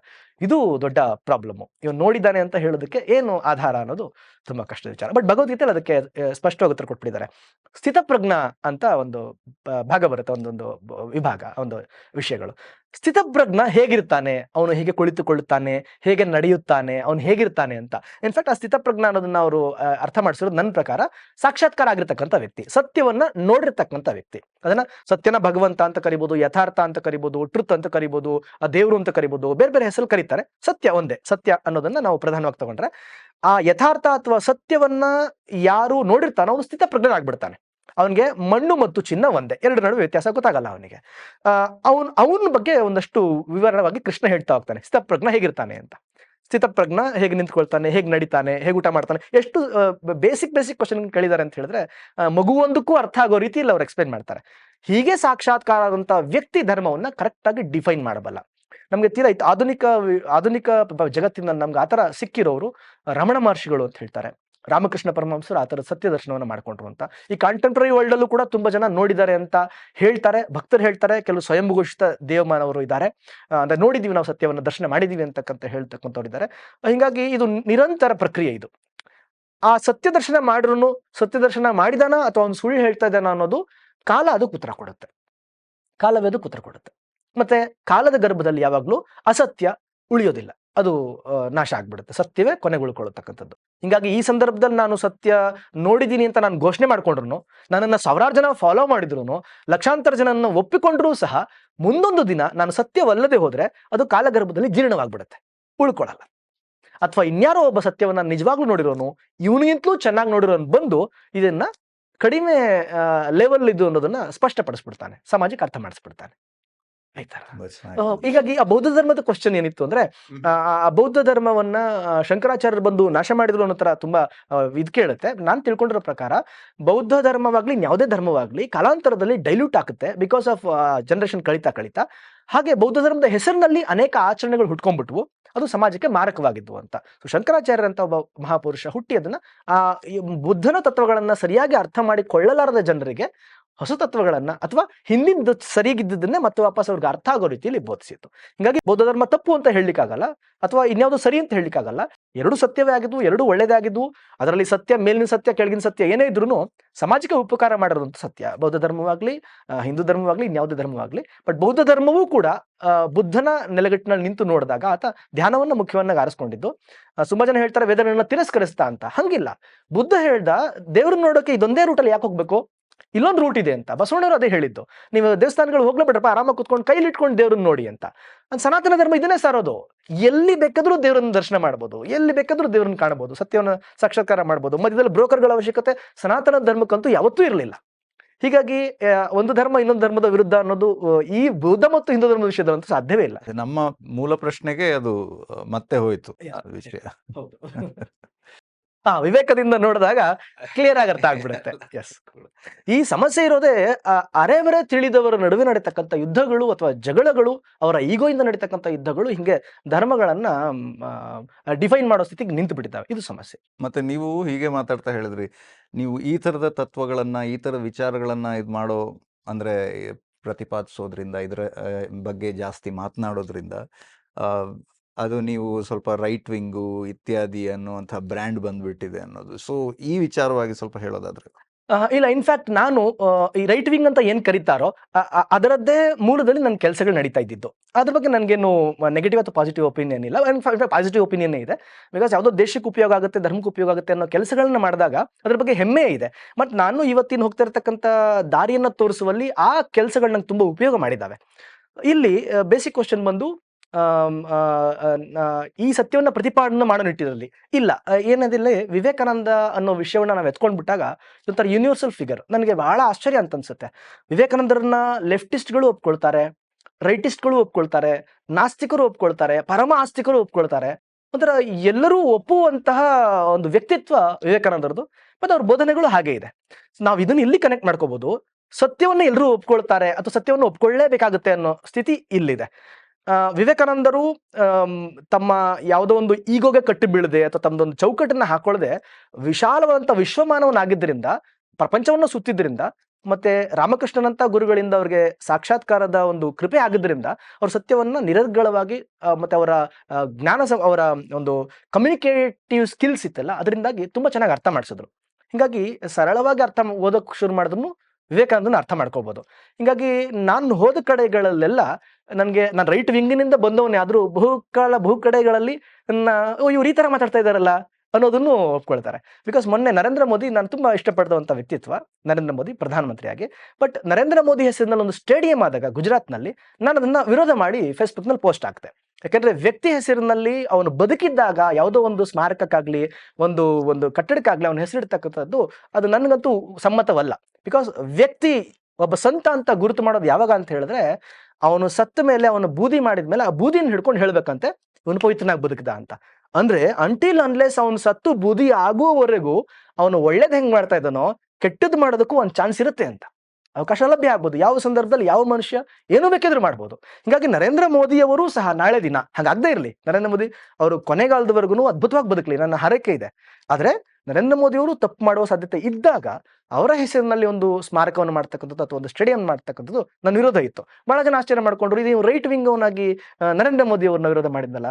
ನಾನು ರೈಟ್ ವಿಂಗು ಅಲ್ಲ, ಲೆಫ್ಟ್ ವಿಂಗು ಅಲ್ಲ, ನಾನು ಸತ್ಯ ನಡುಪಂಥೀಯನೂ ಅಲ್ಲ, ಈ ಮಧ್ಯ ನಿಂತ್ಕೊಳ್ಳೋದು ಅದು ಸರಿಯಲ್ಲ. ನಾನು ಸತ್ಯವಾದಿ, ಸತ್ಯವನ್ನು ಇಷ್ಟಪಡ್ತಕ್ಕಂಥವನು, ಸತ್ಯವನ್ನು ಹುಡುಕ್ತಕ್ಕಂಥವನು. ಸತ್ಯವಾಗಿ ಬದುಕ್ತಾ ಇದ್ದೀನ ಗೊತ್ತಿಲ್ಲ, ಅದು ಕಾಲ ಹೇಳುತ್ತೆ. ನನ್ನ ಸುಟ್ಟು ಬೂದಿ ಆದ್ಮೇಲೆ ಬಹುಶಃ ನನ್ನ ಪವಿತ್ರತೆ ಅಲ್ಲಿಗೆ ಎಕ್ಸಾಕ್ಟ್ಲಿ. ತುಂಬಾ ಚೆನ್ನಾಗಿ ಹೇಳಿದ್ರಿ. ಮತ್ತೆ ಈಗ ಕೊನೆಯದಾಗಿ, ನೀವು ಈಗ ಸದ್ಯ ವಿವೇಕವಂಶಿ ಫೌಂಡೇಶನ್ ಮೂಲಕ ಅದೊಂದಿಷ್ಟು ಜನರನ್ನ ತಲುಪ್ತಾ ಇದ್ದೀರಾ, ತಲುಪುವಂತಹ ಪ್ರಯತ್ನವನ್ನ ನಿರಂತರವಾಗಿ ಮಾಡ್ತಾ ಇದ್ದೀರಾ. ಇದ್ರ ಬಗ್ಗೆ ಒಂದು ಸ್ವಲ್ಪ ತಿಳಿಸೋದಾದ್ರೆ. ಎಸ್, ಆಕ್ಚುಲಿ ನಾನು ಇದನ್ನ ಮಾತಾಡಬೇಕಾಗಿದ್ದು, ಬಟ್ ಟೈಮ್ ಅದೇ ನೀವು ಹೇಳಿದಂತೆ ಭಗವದ್ಗೀತೆ ಕೈ ಕೊಟ್ಟು ಇದು ಶುರು ಆಗ್ಬಿಡ್ತು. ಬ್ಯೂಟಿಫುಲ್, ಏನಾಗಿದೆ ಅದು ಬಟ್ ಒಳ್ಳೇದಾಗಿದೆ. ಎಲ್ಲಾನು ಕೂಡ ಅಲ್ಲಿಗೆ ಬರುತ್ತೆ ಅಲ್ಲಿಗೆ ಅನ್ನೋದಕ್ಕೆ ನಾನು ಅದನ್ನ ಕೊನೆಗೆ ಇಟ್ಟಿದ್ದೀನಿ. ಎಕ್ಸಾಕ್ಟ್ಲಿ. ನಾನು ಇದ್ರ ಬಗ್ಗೆ ಹೇಳಲೇಬೇಕು, ಈಗ ಅದಕ್ಕೆಲ್ಲ ತಗೊಬಂದೆ ಕೆಲವೊಂದು ಮೆಟೀರಿಯಲ್ಸ್ ನ. ನಾನು ಈ ಎಲ್ಲ ಸತ್ಯಗಳನ್ನ ತಕ್ಕ ಮಟ್ಟಿಗೆ ನಾನು ಅರ್ಥ ಮಾಡ್ಕೊಂಡಾಗ, ಯಾಕಂದ್ರೆ ಸತ್ಯ ಅನ್ನೋದು ವಿಶಾಲವಂತ ಸಾಗರ, ಎಲ್ಲ ಒಂದು ಹನಿ ನನಗೆ ಸಿಕ್ಕಿದೆ ಅಂತ ಅನ್ಕೊಂಡಿದ್ದೀನಿ. ಇದರಲ್ಲಿ ತುಂಬಾ ತುಂಬಾ ಪ್ರಯೋಗಗಳು ಮಾಡ್ಬೇಕಾಗುತ್ತೆ, ಪ್ರಯತ್ನಗಳು ಮಾಡ್ಬೇಕಾಗತ್ತೆ, ತುಂಬಾ ವಿರೋಧಾಭಾಸದಂತ ಸಿಚುವೇಶನ್ಗಳು ಎದುರಾಗುತ್ತೆ. ಕೆಲವೊಂದು ಟೈಮ್ ಹಿಂತೆಗೆಯುವಂತ, ಕಾಲನ್ನ ಮುಂದೆ ಇಟ್ಟಂತ ಹೆಜ್ಜೆಯನ್ನ ಹಿಂದೆ ತೆಗಿಬೇಕಾದಂತ ಸಂದರ್ಭಗಳು ಸೃಷ್ಟಿಯಾಗುತ್ತೆ. ಈ ಎಲ್ಲ ತಾಕಲಾಟಗಳ ನಡುವೆ ನಾನು ಸಮಾಜಕ್ಕೆ ಏನಾದರೂ ಕೊಡಬೇಕು ಅನ್ನೋ ಯೋಚನೆ ನನಗೆ ಬಂದಾಗ ಅನ್ಸಿದ್ದು, ನಾನು ಉನ್ನತವಾದಂತ ಜ್ಞಾನ ಕೊಡಲು ಸಮರ್ಥನಲ್ಲ ಅನ್ನೋದನ್ನು ನಾನು ಅರ್ಥ ಮಾಡ್ಕೊಂಡಿದ್ದೀನಿ. ಬಿಕಾಸ್ ನಾನಿನ್ನೂ ಪರಿಪೂರ್ಣನಾಗದ ಹೊರತು, ಅಥವಾ ನನಗೆ ಸತ್ಯ ಇನ್ನೂ ಸರಿಯಾಗಿ ಅರ್ಥ ಆಗದ ಹೊರತು ನಾನು ಇನ್ನೊಬ್ಬರಿಗೆ ಸತ್ಯವನ್ನು ಬೋಧನೆ ಮಾಡಲಾರೆ, ಅಂತ ನಾನು ಧರ್ಮಗುರುವಿನ ಪಾತ್ರವನ್ನ ವಹಿಸಲಾರೆ, ಅದು ನನ್ನ ಯೋಗ್ಯತೆಗೆ ಮೀರಿದ್ದು. ಹೀಗಾಗಿ ನಾನು ಅನ್ಕೊಂಡೆ, ನನಗೆ ಗೊತ್ತಿರ್ತಕ್ಕಂಥ ಸ್ಪಷ್ಟವಾಗಿರ್ತಕ್ಕಂಥ ಕೆಲವೊಂದಷ್ಟಿನ್ನಾದ್ರೂ ಸಮಾಜಕ್ಕೆ ಕೊಡ್ಬೋದು ಅಂತ. ಎಕ್ಸಾಂಪಲ್, ಆಧ್ಯಾತ್ಮಿಕ ಮೌಲ್ಯಗಳು, ನೈತಿಕ ಮೌಲ್ಯಗಳು ಅಂತ ಬರುತ್ತೆ. ಆಧ್ಯಾತ್ಮಿಕ ಮೌಲ್ಯಗಳು ಭಗವಂತನ ಕುರಿತಂತೆ, ಆತ್ಮನ ಕುರಿತಂತೆ, ಪರಮಾತ್ಮನ ಕುರಿತಂತೆ. ನೈತಿಕ ಮೌಲ್ಯಗಳು ಅಂದ್ರೆ ಒಬ್ಬ ಮನುಷ್ಯ ಹೇಗೆ ಬದುಕಬೇಕು ಅಷ್ಟೇನೆ. ಆ ಮನುಷ್ಯನಾಗಿ ಬದುಕ್ತಾ ಆಧ್ಯಾತ್ಮಿಕ ಮೌಲ್ಯಗಳನ್ನ ಸಂಪಾದನೆ ಮಾಡಬೇಕು ಅನ್ನೋ ಆಸೆಗಳನ್ನ ಮನುಷ್ಯರಿಗೆ ಬರೆಸಿದ್ರೆ ಅದು ನನ್ನ ಯೋಗ್ಯತೆಗೂ ಮ್ಯಾಚ್ ಆಗುತ್ತೆ, ಮತ್ತು ನಾನು ಮಾಡೋ ಕೆಲಸನು ಅಂತ. ಇನ್ ಕೇಸ್ ನಾಳೆ ದಿನ ನಾನು ತಪ್ಪು ಮಾಡಿದೆ ಅಂತ ಇಟ್ಕೊಳ್ಳಿ, ಅವತ್ತಿಗೆ ನಾನು ಮಾಡಿರೋ ಕೆಲಸಕ್ಕೆ ಅದನ್ನ ಚ್ಯುತಿ ಬರಬಾರ್ದು. ಅಂದ್ರೆ ಈ ಭಗವದ್ಗೀತೆ ನಾನು ಒಬ್ಬನ್ ಕೊಟ್ಟು, ಮಗು ಇದು ನೀನು ಓದು ಅಂತ ಕೊಟ್ರೆ, ನಾಳೆ ದಿನ ನಾನು ತಪ್ಪು ಮಾಡಿದೆ ಅಂತ ಇಟ್ಕೊಳ್ಳಿ, ಆ ಮಗು ಬಂದು ನಾಳೆ ದಿನ ನೀವು ಭಗವದ್ಗೀತೆ ಕೊಟ್ರಿ ಓದಕ್ಕೆ, ನೀವು ಹಿಂಗ್ ಮಾಡ್ಬಿಟ್ರಿ ಅಂತ ಹೇಳಂಗಿಲ್ಲ. ಯಾಕಂದ್ರಲ್ಲಪ್ಪ, ನಾನು ಕೊಟ್ಟಿರೋ ಭಗವದ್ಗೀತೆ ನಿನ್ಗೆ ಒಳ್ಳೇದು, ಇದ್ರಲ್ಲಿ ನಂದೇನು ಕೋಯಿಲ್ ಏನಂದಿನ ನಹಿ, ಇದರಲ್ಲಿ ಅಂದ್ರೆ ನನ್ನ ಜೀವನ ಮತ್ತು ಇದಕ್ಕೆ ಸಂಬಂಧ ಇಲ್ಲ. ಬಿಕಾಸ್ ನಾನು ಕೊಟ್ಟಿರುವಷ್ಟು ಒಳ್ಳೇದೇ ಆಗಿದೆ. ನೀನು ತುಂಬಾ ಒಳ್ಳೆಯ ಭಾವನೆಯಿಂದ ಸ್ವೀಕರಿಸಿ ಇದನ್ನ ಅಧ್ಯಯನ ಮಾಡಿದ್ರೆ ನಿಂಗೆ 100% ಒಳ್ಳೇದೇ ಆಗುತ್ತೆ. ಬಟ್ ನಾನು ಈ ದಾರಿಯಲ್ಲಿ ಹೋಗು, ನಿಂಗೆ ದೇವ್ರು ಸಿಗ್ತಾನೆ, ಹೀಗ್ ಮಾಡ್ಬೇಕು ಅಂತೆಲ್ಲ ಹೇಳ್ಬಿಟ್ಟು ನಾನು ಅವಾಗ ಅದ್ ಮಾಡ್ಲಿಲ್ಲ ಅಂತ ಹೇಳಿದ್ರೆ ಅದು ತಪ್ಪಾಗ್ಬಿಡುತ್ತೆ. ಸೊ ಈ ಎಚ್ಚರಿಕೆಯನ್ನು ನಾನು ಮನಗಂಡು ಮಕ್ಕಳಿಗೆ ಆಲ್ರೆಡಿ ಹೇಳಿರ್ತಕ್ಕಂಥ ಸತ್ಯಗಳು, ಮಹಾಪುರುಷರು ಅಂತ ಅನ್ನಿಸ್ಕೊಂಡವರು ಪ್ರೂವ್ ಆಗಿರ್ತಕ್ಕಂಥ ಸತ್ಯಗಳನ್ನ ಮಕ್ಕಳು ಕೊಡಬೇಕು ಅಂತ ಹೇಳಿ ನಾನೊಂದು ಪುಸ್ತಕವನ್ನ ಚೂಸ್ ಮಾಡಿದ್ದೀನಿ, ವಿದ್ಯಾರ್ಥಿಗಾಗಿ ಅಂತ. ಈ ಪುಸ್ತಕ ನಾನು ಚಿಕ್ಕದ್ರಲ್ಲಿದ್ದಾಗ ನನಗೆ 9ನೇ ತರಗತಿಯಲ್ಲಿ ಸಿಕ್ಕಿದ್ದು. ಇದೊಬ್ಬ ವಿದ್ಯಾರ್ಥಿ ಹೇಗೆ ಓದಬೇಕು, ಹೇಗೆ ಬರಿಬೇಕು, ಹೇಗೆ ಒಂದು ಆಧ್ಯಾತ್ಮಿಕ ದಾರಿಗೆ ಹೋಗ್ತಕ್ಕಂಥ ಮೌಲ್ಯಗಳನ್ನ ಬೆಳೆಸ್ಕೊಳ್ಬೇಕು ಅನ್ನೋ ಕುರಿತಂತೆ ವಿಷಯ ಇದೆ. ನಾನಿಲ್ಲಿ ನಂದು ಸ್ವಂತದ್ದು ಅಂತ ಏನು ಹೇಳಲ್ಲ, ಮಗುವಿಗೆ ಆಲ್ರೆಡಿ ಹೇಳಿರ್ತಕ್ಕಂಥ ಪ್ರೂವ್ ಆಗಿರ್ತಕ್ಕಂಥ ಒಂದಷ್ಟು ಒಳ್ಳೆಯ ವಿಷಯಗಳನ್ನ ಅವ್ರಿಗೆ ಕೊಟ್ಟು ಇದನ್ನು ಓದಪ್ಪ ಅಂತ ಆ ಮಗುಗೆ ಹೇಳ್ತೀನಿ. ಅವನಿಗೆ ಇದನ್ನು ಓದೋದಕ್ಕೆ ಪ್ರೇರಣೆ ಆಗಲಿ ಅಂತ ಇದ್ರ ಮೇಲೆ ಒಂದು ಕ್ವಶನ್ ಪೇಪರ್ ತಯಾರು ಮಾಡಿದ್ದೀವಿ. ಈ ಕ್ವಶನ್ ಪೇಪರ್ನ ಆ ಮಗುಗೆ ಕೊಟ್ಟು 15 ದಿನ ಈ ಬುಕ್ ಓದ್ಕೊಂಡು 15 ದಿನ ಆದ್ಮೇಲೆ ಈ ಕ್ವಶನ್ ಪೇಪರ್ಗೆ ಆನ್ಸರ್ ಬರೀಬೇಕು ಅಂತ. ದೆನ್ ಆ ಮಗು ಈ ಕ್ವಶನ್ ಪೇಪರಲ್ಲಿ ಬರಿಬೇಕು ಅನ್ನೋ ಕಾರಣಕ್ಕೋಸ್ಕರನಾದ್ರೂ ಈ ಪುಸ್ತಕ ಓದುತ್ತೆ. ನೆಕ್ಸ್ಟ್ ಆ ಮಗುಗೊಂದು ಒಂದು ಒಂದು ಸರ್ಟಿಫಿಕೇಟ್ ಅಂತ ವಿವೇಕಾನಂದರ ಭಾವಚಿತ್ರನ ಕೊಡೋದು. ಇದು ನೋಡಿ, ಸರ್ಟಿಫಿಕೇಟ್ ಇಷ್ಟೇ ಇರೋದು, ಭಾವಚಿತ್ರ ಇಷ್ಟಿದೆ. ಇದು ತುಂಬಾ ಯೋಚನೆ ಮಾಡಿ ಇದನ್ನ ಪ್ಲಾನ್ ಮಾಡಿದ್ದು ಹಿಂಗಾಗ್ಬೇಕು ಅಂತ. ಬಿಕಾಸ್ ಈ ನೆಪದಲ್ಲಿ ವಿವೇಕಾನಂದ್ರ ಅಂತ ಒಬ್ಬ ವ್ಯಕ್ತಿ ಮಗುವಿನ ಗೋಡೆಗಳನ್ನ, ಮನೆಯ ಗೋಡೆಗಳನ್ನ ಅಲಂಕರಿಸಲಿ ಅಂತ. ಈಗೆಲ್ಲ ಕ್ರಿಕೆಟರ್ಸು, ಸಿನಿಮಾ ಸ್ಟಾರ್ಸ್ಗಳನ್ನ ಗೋಡೆಗಳ ಮೇಲೆ ಹಾಕೊಳ್ಳೋದು ಕಾಮನ್ ಆಗಿದೆ. ಈ ದಾರಿಲಿ ಒಬ್ಬ ನಿಜವಾದಂತ ಹೀರೋ ಒಬ್ಬ ಮಕ್ಕಳ ಇದಕ್ಕೆ ಬರಲಿ ಅಂತ ಹೇಳಿ, ಗಮನಕ್ಕೆ ಬರಲಿ ಅಂತ. ಅವ್ರು ನೋಡ್ತಾ ಇನ್ನು ವಿವೇಕಾನಂದ್ರ ಕೆಲಸ ಮಾಡ್ತಾರೆ, ನಾವು ಕೆಲಸ ಮಾಡ್ಬೇಕಾಗಿಲ್ಲ. ಹಿಂಗಾಗಿ ನಮ್ಮ ಫೌಂಡೇಶನ್ ಬೀಜವನ್ನ ಬಿತ್ತೋ ಕೆಲಸ. ಎಕ್ಸಾಕ್ಟ್ಲಿ. ಇದು ನನಗೆ ಯಾವುದಕ್ಕೂ ಬಂಧನಕ್ಕೂ ಸಿಕ್ಕಾಕ್ಸಲ್ಲ ನನ್ನ, ಮತ್ತು ನಾನು ನಾಳೆ ದಿನ ಯಾವುದಕ್ಕೂ ಉತ್ತರದೇ ಆಗಬೇಕಾಗಿಲ್ಲ. ಸೊ ಈ ಎಚ್ಚರಿಕೆಯಿಂದ ನಾನು ಕೆಲಸ ಮಾಡ್ತಾ ಇದ್ದೀನಿ. ಬಿಕಾಸ್ ನಾನೊಬ್ಬ ಸತ್ಯಾನ್ವೇಷಕನಾಗಿರೋದ್ರಿಂದ ಸಮಾಜಕ್ಕೆ ಏನಾದರೂ ಕೊಡಬೇಕಾದ್ರೆ 100 ಸಲ ಯೋಚನೆ ಮಾಡಬೇಕಾಗುತ್ತೆ, ನಾನು ಸರಿಯಾದ್ರೂ ಕೊಡ್ತಾ ಇದ್ದೀನೋ ಏನೋ ಅನ್ನೋದನ್ನ. ಹಾಗಾಗಿ ಮತ್ತು ನನ್ನ ಫೌಂಡೇಶನ್ ಹೆಸರು ಹಾಗೆ ಆಗಿದೆ, ವಿವೇಕವಂಶಿ ಫೌಂಡೇಶನ್ ಅಂತ. ಇನ್ಫ್ಯಾಕ್ಟ್ ಇದು ಫೌಂಡೇಶನ್ ಆಗಿರಲಿಲ್ಲ, ನನ್ನ ಹೆಸರಾಗಿತ್ತು, ನಾನು ಇಟ್ಕೊಂಡಿದ್ದ ಹೆಸರಾಗಿತ್ತು. ಬಹಳ ಜನ ಅರ್ಥ ಮಾಡ್ಕೊಳ್ಳೋದೇನಂದ್ರೆ ವಿವೇಕವಂಶಿ ಅಂದ್ರೆ ವಿವೇಕಾನಂದರ ವಂಶದವರು ಅನ್ನೋ ತರ, ಸೂರ್ಯವಂಶ, ಚಂದ್ರವಂಶಿ ಅನ್ನೋ ತರ. ಆ ತರದ ವಂಶಿ ಅಲ್ಲ ಇದು. ವಂಶಿ ಮೀನ್ಸ್ ಫ್ಲೂಟ್, ಕೊಳಲು ಅಂತ. ಈ ವಂಶಿ ಕೃಷ್ಣನ ಕೈಯಲ್ಲಿದ್ದಾಗ, ಕೃಷ್ಣ ಊದಿದರೆ ಅಥವಾ ಯಾವುದೇ ವ್ಯಕ್ತಿ ಅದನ್ನ ಊದಿದರೆ ಮಾತ್ರ, ಗಾಳಿ ಹಾಕಿದ್ರೆ ಮಾತ್ರ ಸೌಂಡ್ ಮಾಡುತ್ತೆ. ಅಂಟಿಲ್ ಅನ್ಲೇಸ್ ಯಾರೋ ಒಬ್ಬ ಅದಕ್ಕೆ ಶಕ್ತಿಯನ್ನ ಕೊಡದ ಹೊರತು ಅದು ಕೆಲಸ ಮಾಡಲ್ಲ. ಅದು ನಿರ್ಜೀವ ವಸ್ತು, ಕಂಪ್ಲೀಟ್ ನಿರ್ಜೀವ ವಸ್ತು. ಸೊ ಅಧ್ಯಾತ್ಮದಲ್ಲಿ ಒಂದು ಭಾವ ಇದೆ, ಭಗವಂತನ ಕೆಲಸ ಮಾಡ್ಬೇಕಾದ್ರೆ ಟೂಲ್ ಆಗಿ ಕೆಲಸ ಮಾಡಬೇಕು, ಅವನ ಕೈಯಿನ ಒಂದು ಆಯುಧವಾಗಿ ಕೆಲಸ ಮಾಡಬೇಕು, ಅಥವಾ ಟೂಲ್ ಆಗಿ ಕೆಲಸ ಮಾಡಬೇಕು, ಉಪಕರಣವಾಗಿ ಕೆಲಸ ಮಾಡಬೇಕು ಅಂತ. ಹಾಗೆ ನಾನು ವಿವೇಕಾನಂದರ ಕೈಯಲ್ಲಿ, ಅಥವಾ ಇನ್ನೂ ಸ್ವಲ್ಪ ಮೇಲಕ್ಕೆ ಹೋದ್ರೆ ವಿವೇಕದ ಕೈಯಲ್ಲೇ ಟೂಲ್ ಆಗಿ ಕೆಲಸ ಮಾಡಬೇಕು ಅನ್ನೋ ತರ ಹಂಬಲ. ಅಂದ್ರೆ ನಾನೂ ಇರಲ್ಲ, ಅಥವಾ ಈಗೋ ಇರಲ್ಲ, ನಾನೇನೋ ಮಾಡ್ತಿದ್ದೀನಿ ಅನ್ನೋ ಭಾವ ಇರಲ್ಲ, ಮತ್ತೆ ಮಾಡಿದ್ದಕ್ಕೆ ನಂಗೇನೋ ವಾಪಸ್ ಬರಬೇಕು ಅನ್ನೋ ಪ್ರತಿಫಲಾಪೇಕ್ಷೆಯೂ ಇರಲ್ಲ. ಈ ತರದೊಂದು ಕಂಪ್ಲೀಟ್ ಸಮರ್ಪಣಾ ಭಾವವನ್ನ ಸೂಚಿಸ್ತಕ್ಕಂಥ ವಿವೇಕ ವಂಶಿ ಅನ್ನೋ ವರ್ಡ್ ಅನ್ನ ನಾನು ಹುಡುಕಿ ಅದನ್ನೆರಡು ಸೇರಿಸಿ ಅದನ್ನ ಬ್ಲೆಂಡ್ ಮಾಡಿ ನನ್ನ ಜೊತೆ ಇಟ್ಕೊಂಡೆ. ಅದನ್ನ ಫೇಸ್ಬುಕ್ ಅಲ್ಲಿ ಸೆಕೆಂಡ್ ನೇಮ್ ಅನ್ನೋ ಕಾರಣಕ್ಕೋಸ್ಕರ ಹಾಕೊಂಡಿದ್ದದನ್ನ. ಹೋಗ್ತಾ ಹೋಗ್ತಾ ಅದು ಪಾಪ್ಯುಲರ್ ಆಗ್ಬಿಡ್ತು. ಕಡೆಗೆ ನಂಗೆ ಅನ್ನಿಸ್ತು, ವಿವೇಕ ವಂಶಿ ಅನ್ನೋ ವರ್ಡ್ಗೆ ನಾನು ತುಂಬಾ ಸಣ್ಣವನಾಗ್ತೀನಿ, ಆ ವರ್ಡಿನ ಮೀನಿಂಗು ತುಂಬಾ ವಿಶಾಲವಾಗಿತ್ತು. ಮತ್ತೆ ನಾನೊಬ್ಬ ಪ್ರಪಂಚದ ಒಬ್ಬನೇ ವಿವೇಕವಂಶಿ ಅಲ್ಲ, ನಾಳೆ ದಿನ 1000 ವಿವೇಕವಂಶಿಗಳು ಬರ್ಬೋದು, ಆಲ್ರೆಡಿ ವಿವೇಕವಂಶಿಗಳು ಆಗಿ ಹೋಗಿದ್ದಾರೆ. ಹಿಂಗಾಗಿ ಈಗಿರೋರ್ನು ನೀವು ವಿವೇಕವಂಶಿಗಳಾಗಿ ಅನ್ನೋ ತರ ಪ್ರಚೋದನೆಗೊಳಪಡಿಸೋ ನಿಟ್ಟಿನಲ್ಲಿ ವಿವೇಕವಂಶಿ ಅನ್ನೋ ಆ ವರ್ಡ್ ಅನ್ನ ಪಬ್ಲಿಕ್ ಮಾಡ್ಬಿಟ್ಟೆ. ಅಂದ್ರೆ ಅದರ ಪಬ್ಲಿಕ್ ಡೊಮೈನಿಗೆ ಬಿಟ್ಬಿಟ್ಟಿದ್ದೀನಿ. ಯಾರು ಬೇಕಿದ್ರು ನಾಳೆ ದಿನ ನಾನು ವಿವೇಕವಂಶಿ ಅಂತ ಆಗೋದಕ್ಕೆ ಬಯಸ್ಬೋದು ಅಂತ. ಭಗವಂತನ ಕೈಲಿ ನಾನು ಟೂಲ್ ಆಗ್ತೀನಿ, 4 ಜನಕ್ಕೆ ಉಪಕಾರ ಮಾಡ್ತೀನಿ, ಒಳ್ಳೇದು ಮಾಡ್ತೀನಿ ಅಂತ. So ನಂದೇ ಅಂತ ಎಷ್ಟು ದಾರಿಲಿ ಜನ ನೀವೆಲ್ಲ ಸೇರ್ಕೊಂಡು ಮಾಡ್ತಿದ್ದೀರಾ ಮತ್ತೆ ನಾವು ಈಗ ಎಷ್ಟು ಜನರನ್ನ ತಲುಪಿದೀರಾ? ಎಸ್, ನಾನು ಆರಂಭ ಮಾಡ್ಬೇಕಾದ್ರೆ ತುಂಬಾ ಕಡಿಮೆ ಜನಗಳಿದ್ವಿ ನಾವು. ನಾನೊಂದು ದೊಡ್ಡ ಸಂಘಟನೆಯ ಒಂದು ಭಾಗವಾಗಿದ್ದವನು. ಬಟ್ ಕಾಲಾಂತರದಲ್ಲಿ ಸೈದ್ಧಾಂತಿಕ ಭಿನ್ನಾಭಿಪ್ರಾಯಗಳು ಅಥವಾ ನಂದೇ ಅಂತ ಓನ್ ಥಾಟ್ಸ್ಗಳಿಂದಾಗಿ ನಾನು ಸಂಘಟನೆಯಿಂದ ಹೊರಗಡೆ ಬಂದೆ. ಇನ್ನು ಒಳ್ಳೆಯ ವಿಧಾನದಲ್ಲಿ, ಅಂದ್ರೆ ಕೌಲುಗಳಾಗಿ, ಹೇಗೆ ನದಿ ಕೌಲುಗಳಾಗಿ ಹರಿದು ಹೋಗುತ್ತೋ ಆ ಥರ ನಾನೊಂದು ಕೌಲಾಗಿ ಹೊರಗಡೆ ಬಂದೆ. ಬರ್ಬೇಕಾದ್ರೆ ಒಬ್ಬನೇ ಇದ್ದೆ. ಬಟ್ ಇವತ್ತು ಒಂದಷ್ಟು ಜನ ಸ್ನೇಹಿತರುಗಳು ಸೇರ್ಕೊಂಡಿದ್ದಾರೆ. ಈ ಎಲ್ಲ ಸ್ನೇಹಿತರುಗಳು ಸೇರ್ಕೊಂಡು ನಾವು ಹಳ್ಳಿಗೆ ಶಾಲೆಗಳಿಗೆ ರೀಚ್ ಆಗ್ತಾ ಇದ್ದೀವಿ. ಬಿಕಾಸ್ ನೀವಾಗಲೇ ಹೇಳಿದಂತೆ ಜನರೇಷನ್ ಎಷ್ಟು ಡೈಲ್ಯೂಟ್ ಆಗಿದೆ ಅಂತ ಹೇಳಿದ್ರೆ ಈ ವಿಷಯಗಳನ್ನ ಕೇಳಿಸ್ಕೊಳ್ಳಾರ್ದಷ್ಟು ಇಂಪೇಷಂಟ್ ಆಗ್ಬಿಟ್ಟಿದೆ. ಹೀಗಾಗಿ ಶಾಲೆಯ ಮಕ್ಕಳಾದ್ರೆ ಅವ್ರಿಗೆ ಕೇಳುವಂತ ತಾಳ್ಮೆ ಇರುತ್ತೆ, ಮತ್ತೆ ಕೇಳಿದ್ದನ್ನ ಅಳವಡಿಸ್ಕೊಳ್ತಕ್ಕಂಥ ಒಂದು ಶಕ್ತಿ ಇರುತ್ತೆ ಅಂತ ಹೇಳಿ ಹೈಸ್ಕೂಲ್ ಮಕ್ಕಳನ್ನ ನಾವು ಮುಖ್ಯವಾಗಿ ಟಾರ್ಗೆಟ್ ಮಾಡ್ತೀವಿ. ಆ ಶಾಲೆಗಳಿಗೆ ಇದುವರೆಗೂ ಸುಮಾರು ಲೆಕ್ಕವಿಲ್ಲದಷ್ಟು ಶಾಲೆಗಳಿಗೆ ಭೇಟಿ ಕೊಟ್ಟಿದ್ದೀವಿ ಇಂಡಿವಿಜುವಲ್ ಆಗಿ. ಫೇಸ್ಬುಕ್ ಬಿಟ್ರೆ ಇನ್ ಯಾವುದೇ ಮಾಧ್ಯಮಗಳಲ್ಲಿ ನಮ್ಮ ಕೆಲಸ ವರದಿ ಆಗಲ್ಲ. ಫೇಸ್ಬುಕ್ ಕೂಡ ಹಾಕೋದು ಯಾಕೆ ಅಂತ ಹೇಳಿದ್ರೆ ನೋಡಿದವ್ರು ಯಾರಾದ್ರೂ ಇನ್ಸ್ಪೈರ್ ಆಗಿ ನಮ್ಮ ಜೊತೆ ಬರಲಿ ಅಥವಾ ಅವ್ರವ್ರ ಜಾಗದಲ್ಲಿ ಆ ಕೆಲಸಗಳನ್ನ ಮಾಡ್ಲಿ ಅಂತ. 93,000 ಜನ ಮಕ್ಕಳನ್ನ ಈ ಪರೀಕ್ಷೆಯೊಂದರಿಂದ ನಾವು ತಲುಪಿದ್ದೀವಿ. ಹತ್ರ 1 1 ಲಕ್ಷ. ಇನ್ನು 7,000 ಬಾಕಿ ಇದೆ, ಪ್ರಿಂಟ್ ಆಗಿ ಉಳಿದಿದೆ. ನಾವು ಅದನ್ನ ಈ ವರ್ಷ ಕ್ಲೋಸ್ ಮಾಡಿ ನಿಮ್ಮ ಟಾರ್ಗೆಟ್ ಒಂದು ಹಂತದ ಎಸ್ ಒಂದು ಹಂತದ, ಅಂದ್ರೆ ನಾನು ಶುರು ಮಾಡಿದಾಗ ಸಂಘಟನೆ ಒಂದು ದಿನ ನಾನು ಅದನ್ನ ಹಾಕೊಂಡಿದ್ದೆ, 1 ಲಕ್ಷ ಟಾರ್ಗೆಟ್ ಮಾಡ್ಬೇಕು ನಾವು ಅಂತ ಹೇಳಿ. ಅದು 7 ವರ್ಷದಲ್ಲಿ 93,000 ಆಗಿದೆ. ಇನ್ನು 7,000 ಬಾಕಿ ಇದೆ, 1 ಲಕ್ಷ ಮುಟ್ಟುತ್ತೆ. ಬಟ್ ಇದು ಒಂದು ಯೋಜನೆ ಮಾತ್ರ ನಮ್ಮದು. ಈ ತರದ ಅನೇಕ ಯೋಜನೆಗಳನ್ನು ನಾವು 7ಕ್ಕೂ ನಿಮಗೂ ಹಾಗಿದ್ರೆ ತುಂಬಾ ಸಂಬಂಧ ಇದ್ದಂಗೆ. ಈಗ ಈ ಕ್ಷಣದಲ್ಲಿ ಹೆಂಗಿದೆ? ಏಳಿ ಎದ್ದೇಳಿ ಕೂಡ ಅಲ್ಲೇ ಬಂತು. ಹೌದು ಹೌದು ಹೌದು ಹೌದು 7 ಬಾಕಿ ಇದೆ. 7 ಬಾಕಿ ಇದೆ, ಎಕ್ಸಾಕ್ಟ್ಲಿ. ಈಗ ಹೇಳ್ಬೇಕಾಗಿದೆ ನಾವೆಲ್ಲ. ಹೀಗಾಗಿ ಈಗ ಒಂದಷ್ಟು ಜನ ಸೇರ್ತಿದ್ದಾರೆ ಸ್ನೇಹಿತರುಗಳೆಲ್ಲ. ಅದಕ್ಕೆ ಟೈಮ್ ಬರ್ಬೇಕಾಗತ್ತೆ. ಸೊ ಇವತ್ತು ಟೈಮ್ ಬಂದಿದೆ ಅನ್ಸುತ್ತೆ. ತುಂಬಾ ಜನ ಜಾಯ್ನ್ ಆಗ್ತಾ ಇದ್ದಾರೆ. ಈಗ ಜೊತೆಗೆ ತಗೊಂಡು ಹೋಗಿ ತುಂಬಾ ಸಿಂಪಲ್ ಆಗಿ ನಾನೆಲ್ಲ ಈ ಕರ್ಮಯೋಗಗಳನ್ನೆಲ್ಲ ಸ್ವಲ್ಪ ಓದ್ಕೊಂಡಿರೋದ್ರಿಂದ ಮನುಷ್ಯ ಮಾಡ್ಬೇಕಾಗಿರುವಂತ ಪ್ರಾಥಮಿಕ ಕರ್ತವ್ಯಗಳನ್ನು, ಕೆಲಸಗಳನ್ನ ಒಂದ್ರ ಬಗ್ಗೆ ಒಂದು ತಕ್ಕ ಮಟ್ಟಿಗೆ ಐಡಿಯಾ ಸಿಕ್ಕಿದೆ. ಮತ್ತೆ ನಾನು ಅದನ್ನ ಮಾಡಿದೀನಿ ಕೂಡ. ಇದುವರೆಗೂ ನಾನು ಏನ್ ಮಾಡಿದೀನೋ ಆ ಕೆಲಸದ ಆಧಾರದ ಮೇಲೆ ಅಧಿಕಾರಿತವಾಗಿ ನಾನು ಹೇಳಬಲ್ಲೆ ಇನ್ನೊಬ್ಬರಿಗೆ, ನೀನು ಈ ಕೆಲಸ ಮಾಡ್ಬೋದು, ಮಾಡಬೇಕು ಅಂತ. ಹೀಗಾಗಿ ಆ ಜ್ಞಾನದೊಟ್ಟಿಗೆ ನಾನು ಸಮಾಜದ ಒಳಗಡೆ ಹೋಗಿದ್ದೀನಿ. ಬಟ್ ನಾನು ನನ್ನ ಸೋಷಿಯಲ್ ರಿಫಾರ್ಮರ್ ಅಂತ ಕರ್ಕೊಳ್ಳಿಕ್ಕೆ ನನಗೆ ಕಷ್ಟ ಆಗ್ತದೆ. ಮತ್ತೆ ನಾನು ಇವತ್ತು ಮಾಡ್ತಿದ್ದೀನಿ ಸರಿಯಾಗಿ, ನಾಳೆ ದಿನ ಸರಿಯಾಗೇ ಇರ್ತೀನಿ ನನಗೆ ಗೊತ್ತಿಲ್ಲ. ಬಿಕಾಸ್ ನಾನು ಸತ್ಯಾನ್ವೇಷಣೆಯ ದಾರಿಯಲ್ಲಿ ನನಗೆ ಏನು ದಾರಿ ಬರುತ್ತೋ ಆ ದಾರಿನ ನಾನು ನುಗ್ಗುತ್ತಾ ಇರ್ತೀನಿ. ಹೀಗಾಗಿ ನಾನು ಮಾಡ್ತಿರೋ ಬದಲಾವಣೆಗೆ ತಯಾರಾಗಿರ್ತೀನಿ. ನಾನು ಸದಾಕಾಲ ಓಪನ್ ಆಗಿ ಇದೇನೇ ಸತ್ಯ ಅಂತ ಹೇಳ್ಕೊಂಡಲ್ಲ. ಆರ್ಥೋಡಾಕ್ಸ್ ಸತ್ಯಕ್ಕೂ ಬದಲಾವಣೆ ಆಗುವಂತಹ ಸಾಧ್ಯತೆಗಳಿದೆ. ಇಂದಿನ ಸತ್ಯ ನಾಳೆ ಸತ್ಯ ಆಗ್ಬೇಕಾಗಿಲ್ಲ ಅಂತ ಹೇಳ್ಕೊಂಡು. ಸೊ ಆರ್ಥೋಡಾಕ್ಸ್ ವೇಯಲ್ಲಿ ನಾನು ಇಲ್ಲ. ಬಟ್ ನಾನು ಮಾಡ್ತಿರೋ ಕೆಲಸ ಎಲ್ಲ ಆರ್ಥೋಡಾಕ್ಸ್ ಆಗೇ ಇದೆ.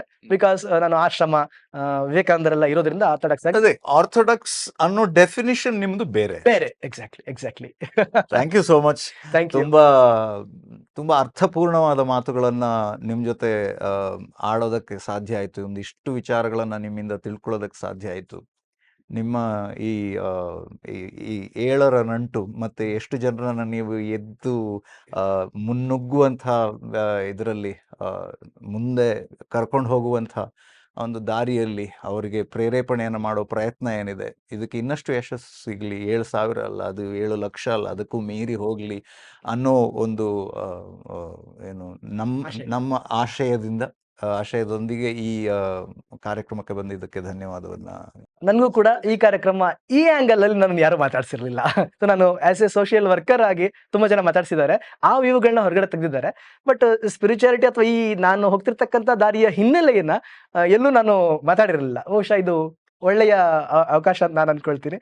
ಮತ್ತೆ ನಮ್ದೊಂದೇ ಉದ್ದೇಶ, ನಾವು ಇಲ್ಲಿ ಕೂತು ನಿಮ್ಗೆ ಇಷ್ಟು ಎಪಿಸೋಡ್ಗಳಲ್ಲಿ ನೀವು ನೋಡಿರಬಹುದು, ಇಲ್ಲಿ ಬರುವ ಯಾವುದೇ ಅತಿಥಿಗೆ ಮೊದಲೇ ನಾವು ಏನು ಅಂತ ಏನೋ ಹೇಳಿರಲ್ಲ. ಅವ್ರಿಗೆ ಇಲ್ಲಿ ಬಂದು ಕೂತ್ಕೊಳ್ಳೋ ತನಕ ಏನು ವಿಷಯ ಗೊತ್ತಿರಲ್ಲ. ಇಲ್ಲಿ ಬಂದ ನಂತರನೇ ನಾವು ಆ ವಿಚಾರಗಳನ್ನ ನಾವು ಹಂಚ್ಕೊಳ್ತೀವಿ. ನನಗೂ ಕೂಡ ಏನು ಅಂತಾನೆ ಗೊತ್ತಿರಲ್ಲ. ಮಾತಾಡ್ತಾ ನಾವು ಆ ವಿಚಾರಧಾರೆಯಲ್ಲಿ ಮುಳುಗಿ ಏಳೋ ಪ್ರಯತ್ನವನ್ನ ಮಾಡ್ತಿರ್ತೀವಿ. ಅದರಲ್ಲಿ ಬಂದಂತಹ ಸಾರ ರಸ ಏನೇ ಹೇಳ್ಬೋದು, ಅದನ್ನ ನಾವು ಕುಡಿತಾ, ನೀವು ಕೂಡ ಅದನ್ನ ಪಡಿತಾ, ಆಸ್ವಾದಿಸ್ತಾ, ಅದರಿಂದ ಏನಾದ್ರೂ ನೀವು ಗಳಿಸ್ಕೊಂಡ್ರೆ, ಇವತ್ತಿನ ಸಂಚಿಕೆಯಲ್ಲೂ ಅದನ್ನ ಗಳಿಸ್ಕೊಂಡಿದ್ರೆ, ಅದು ನಾವು ಇಷ್ಟು ಹೊತ್ತು ಆಡಿದ ಮಾತುಗಳಿಗೆ ಒಂದು ಸಾರ್ಥಕತೆಯನ್ನ ಕೊಡುತ್ತೆ. ನನ್ಗೂ ಇಲ್ಲಿಗೆ ಬರ್ಬೇಕಾದ್ರೆ ನೀವಂತ ಗೊತ್ತಿರ್ಲಿಲ್ಲ. ನಾನು ನಿಮ್ದು ಒಂದು ವಿಡಿಯೋ ನೋಡಿದ್ ಯಾವ್ದಂದ್ರೆ, ನಿಮ್ ತಂಗಿ ಅಥವಾ ನಿಮ್ಮ ರಿಲೇಟಿವ್ ಒಂದು ಹೆಣ್ಮಗಳು ನನ್ನ ಅಣ್ಣನ ಮಗಳು ಅವ್ಳು ವಿಡಿಯೋ ಮಾಡ್ತಾಳೆ ಹುಡುಗಿ. ಅದ್ ಮಾಡ್ಬೇಕಾದ್ರೆ ನಾನ್ ಗಮನಿಸಿದೀನಿ ಅಂದ್ರೆ, ನಿಮ್ಗೆ ಅದು ಅದು ಬೇಕಾಗಿರ್ಲಿಲ್ಲ. ಅಂದ್ರೆ ಅದೊಂದು ವಿಡಿಯೋ ಆಗ್ಬೇಕು, ನಾನು ಬಿಗ್ ಬಾಸ್ ಅಲ್ಲಿ ಇದೀನಿ ಅನ್ನೋ ತರದ್ದು. ಆ ಮಗು ಮುಗ್ಧವಾಗಿ ಏನ್ ಕೇಳಿದ್ದು, ನೀವು ಅದನ್ನ ಅಷ್ಟೇ ಮುಗ್ಧವಾಗಿ ಆನ್ಸರ್ ಮಾಡಿದ್ರಿ. ಅದ್ರಲ್ಲಿ ನಾನು ಅನ್ನೋದು ನನಗೆ ಕಾಣ್ಲಿಲ್ಲ. ಅಂದ್ರೆ ನನ್ನ ಅವತ್ತಿನ ನಾನು ನೋಡಿದ್ದು ನಂಗೆ ಇನ್ನೂ ಜ್ಞಾಪಕ ಇದೆ. ನಾನು ಅಬ್ಸರ್ವ್ ಮಾಡಿದ್ದೀನಿ ಅಂತಂದ್ರೆ, ಈ ವ್ಯಕ್ತಿ ಅದನ್ನ ತಲೆಗೆ ಹಾಕೊಂಡಿಲ್ವಲ್ಲ, ನಾನೇನೋ ಪಾಪ್ಯುಲರ್ ಆಗಿದ್ದೀನಿ ಅನ್ನೋ ತಲೆಗೆ ಹಾಕೊಂಡಿಲ್ವಲ್ಲ ಅನ್ನೋದು ನನ್ಗೆ ಎಲ್ಲೋ ಒಂದ್ ಕಡೆ ಅದು ನೋಟ್ ಆಯ್ತು ನನ್ನ ಹೃದಯದಲ್ಲಿ. ಆವಾಗ ನನ್ಗೆ ಫಸ್ಟ್ ನಿಮ್ಮ ಹೆಸರು ಮತ್ತೆ ಇದು ಗೊತ್ತಾಗಿದ್ದು. ಇನ್ನು ಬಿಗ್ ಬಾಸ್ ಅಲ್ಲಿ ನಾನು ಸೌಂಡ್ ಕೇಳ್ತಾ ಇದ್ದೆ ಯಾವಾಗ್ಲೂ. ಇವಾಗ ನಾನು ಇಲ್ಲಿ ಬಂದ ಮೇಲೆ ಮಾತಾಡ್ಬೇಕಾದ್ರೆ ಅನ್ಸಿದ್ದು ಒಂದು ಫ್ಲಾಶ್ ಆಯ್ತು ತಲೆಯಲ್ಲಿ. ಸ್ವಾಮಿ ವಿವೇಕಾನಂದರು ಒಂದು ಮಾತು ಹೇಳ್ತಾರೆ, ನೀವು ಸೌಂಡ್ ಇಂದಾನೇ ಗುರುತಿಸ್ಕೊಂಡಿರೋದ್ರಿಂದ, ಆ ಶಬ್ದದಿಂದಲೇ ನೀವು ಗುರುತಿಸ್ಕೊಂಡ್ರೆ, ಅಥವಾ ನಿಮ್ಮ ಐಡೆಂಟಿಟಿ ಎಲ್ಲೋ ಒಂದ್ ಕಡೆ ಆ ಶಬ್ದದ ಜೊತೆಗೇನೆ ಓಡಾಡ್ತಾ ಇರೋದ್ರಿಂದ ನನ್ಗೆ ಜ್ಞಾಪಕ ಆಯ್ತು. I am voice without a form ಅಂತ ಸ್ವಾಮೀಜಿ ಒಂದ್ ಕಡೆ ಹೇಳ್ತಾರೆ. ಸ್ವಾಮಿ ವಿವೇಕಾನಂದ ಆ ದೇಹವನ್ನ ಬಿಟ್ಬಿಡ್ತಾರೆ 39 ವಯಸ್ಸಿಗೆ ಅಷ್ಟೇನೆ. ಬಟ್ ಬಿಡ್ಬೇಕಾದ್ರೆ ಅವ್ರೊಂದು ಮಾತು ಹೇಳಿರ್ತಾರೆ, ನಾನು ಈ ದೇಹವನ್ನ ಹರಿದ ಬಟ್ಟೆಯಂತೆ ಕಿತ್ತೊಗೆಯಬಲ್ಲೆ. ಭಗವದ್ಗೀತೆಯಲ್ಲಿ ಹೇಳ್ದಂತೆ, ಬಟ್ಟೆ ತರ ಕಿತ್ತು ಬಿಸಾಕ್ತೀನಿ, ಮತ್ತಿನ್ನೊಂದು ಬಟ್ಟೆ ಹಾಕೋಬಲ್ಲೆ. ಆದ್ರೆ ನಾನು ಒಂದು ಸ್ಪಿರಿಟ್ ಆಗಿ ಈ ಪ್ರಪಂಚದೊಳಗಡೆ ಉಳ್ಕೊಳ್ಳೋಕೆ ಇಷ್ಟಪಡ್ತೀನಿ. ಎಲ್ಲಿಯವರೆಗೂ ಕಟ್ಟೆಕಡೆಯ ವ್ಯಕ್ತಿಗೂನು ನಾನು ಭಗವಂತನ ಒಟ್ಟಿಗೆ ನಾನು ಒಂದೇ ಅಂತ ಅನ್ಸೋದಿಲ್ವೋ, ಅಲ್ಲಿವರೆಗೂ ನಾನು ಬೇರೆ ಬೇರೆ ದೇಹಗಳಲ್ಲಿ ಕೆಲಸ ಮಾಡ್ತಾ ಇರ್ತೀನಿ ಅಂತ. I am a voice without a form ಅಂತ. ಸೊ ವಾಯ್ಸ್ ವಿವೇಕಾನಂದರು ಒಂದು ವಾಯ್ಸ್ ವಿತೌಟ್ ಎ ಫಾರ್ಮ್. ನಮ್ಮ ಒಳಗಡೆ, ನಿಮ್ಮ ಒಳಗಡೆ ಯಾರೆಲ್ಲ ಈ ಸೋಷಿಯಲ್ ರಿಫಾರ್ಮ್ ಅಥವಾ ಸಮಾಜಕ್ಕೆ ಒಳ್ಳೇದಾಗಬೇಕು ಅಂತ ಬಯಸ್ತಾ ಇದ್ದಾರೋ, ಅವರೆಲ್ಲರ ಒಳಗಡೆ ಕೆಲಸ ಮಾಡ್ತಾ ಇರೋ ವಾಯ್ಸು ಅದು ವಿವೇಕಾನಂದರದು ಅಂತ ನಾನು ಅನ್ಕೊಳ್ತೀನಿ. ಸೊ ನಿಮ್ಗೆ ತುಂಬಾ ಚೆನ್ನಾಗಿ ವಿವೇಕಾನಂದವನ್ನ ನಮ್ಗೆ ಅವರು ಒಂದಲ್ಲೊಂದು ರೂಪದಲ್ಲಿ ಕೊಡ್ಲಿ ಅನ್ನೋದು ಕೂಡ ಇದು. ಇತ್ತೀಚೆಗೆ ನಂಗೂ ಕೂಡ ಒಂದು ನೃತ್ಯ ರೂಪಕದಲ್ಲಿ ನಾನು ಮೊಟ್ಟ ಮೊದಲ ಬಾರಿಗೆ ಆ ರೀತಿಯ ಕಾರ್ಯಕ್ರಮದಲ್ಲಿ ಕಾಣಿಸ್ಕೊಂಡಿದ್ದು, ವಿವೇಕಾನಂದರ ಒಂದು ಪಾತ್ರವನ್ನೇ ಮಾಡುವ ಅವಕಾಶ ಸಿಕ್ತು. ಈಗ ಇಲ್ಲಿ ಕೂತಾಗ ವಿವೇಕಾನಂದ ಬೈ ವಿವೇಕಾನಂದ ಅಂತ ಮೂವಿ ಇದೆ, ಕಾರ್ತಿಕ್ ಸರ್ ಗುರು ಡೈರೆಕ್ಟ್ ಮಾಡಿರೋದು. ಅದ್ರಲ್ಲಿ ವಿವೇಕಾನಂದ ಪಾತ್ರಧಾರಿ ಯಾರಿದಾರೋ ನೀವು ನೋಡಿದ ತಕ್ಷಣ ಅದಕ್ಕೆ ಅವರದೇ ನೃತ್ಯ ರೂಪಕದಲ್ಲಿ ಆಕಸ್ಮಿಕ ಎಂಬುದೊಂದು ಅಪೂರ್ಣ ಸತ್ಯ ಅಂತ ಒಂದು ಕುವೆಂಪು ಅವರು ಹೇಳ್ತಾರೆ ಒಂದು ಬುಕ್ ಮುನ್ನುಡಿಯಲ್ಲಿ.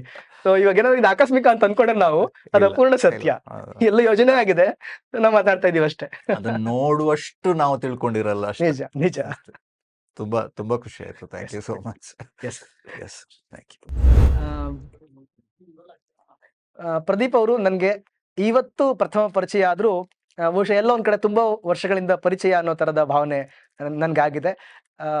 ಬಹಳ ಖುಷಿ. ತುಂಬಾ ಸಹಜವಾಗಿ ಆರ್ಗ್ಯಾನಿಕ್ ಆಗಿ ನಾವು ಮಾತನಾಡಿದ್ವಿ. ಅವರು ಕೂಡ ಅಷ್ಟೇ ಪ್ರಶ್ನೆಗಳನ್ನು ಕೇಳಿ ಒಳಗಡೆ ಇರೋದನ್ನ ಹೊರಗಡೆ ತೆಗೆಸಿದ್ರು. ಪ್ರದೀಪ್ ಅವರಿಗೆ ನಮ್ಮ ವಿವೇಕವಂಶಿ ಫೌಂಡೇಶನ್ ಇಂದ ಒಂದು ನೆನಪಿನ ಕಾಣಿಕೆ, ಅಗೈನ್ ವಿವೇಕಕ್ಕೆ ಬಂದು ನಿಂತ್ಕೊಳ್ತು ವಿವೇಕಾನಂದರ ಒಂದು ಭಾವಚಿತ್ರ. Thank you so much. Thank you. Thank you. ಅವರು ಅದೇ ನಮ್ಮನ್ನ ಒಂದು ಸರಿಯಾದ ಮಾರ್ಗದಲ್ಲಿ ನಡೆಸಲಿ ಅನ್ನೋದು ನಂದು ಕೋರಿಕೆ. ಇದು ಇವತ್ತಿನ dive deep with Badakila Pradeep. ಮುಂದಿನ ಸಂಚಿಕೆಯಲ್ಲಿ ಸಿಗ್ತೀನಿ ಇನ್ನೊಬ್ಬ ಸಾಧಕರ ಜೊತೆ ಡೈವ್ ಡೀಪ್ ಮಾಡೋದಕ್ಕೆ ಯೋಚನೆಗಳೊಂದಿಗೆ. Thank you.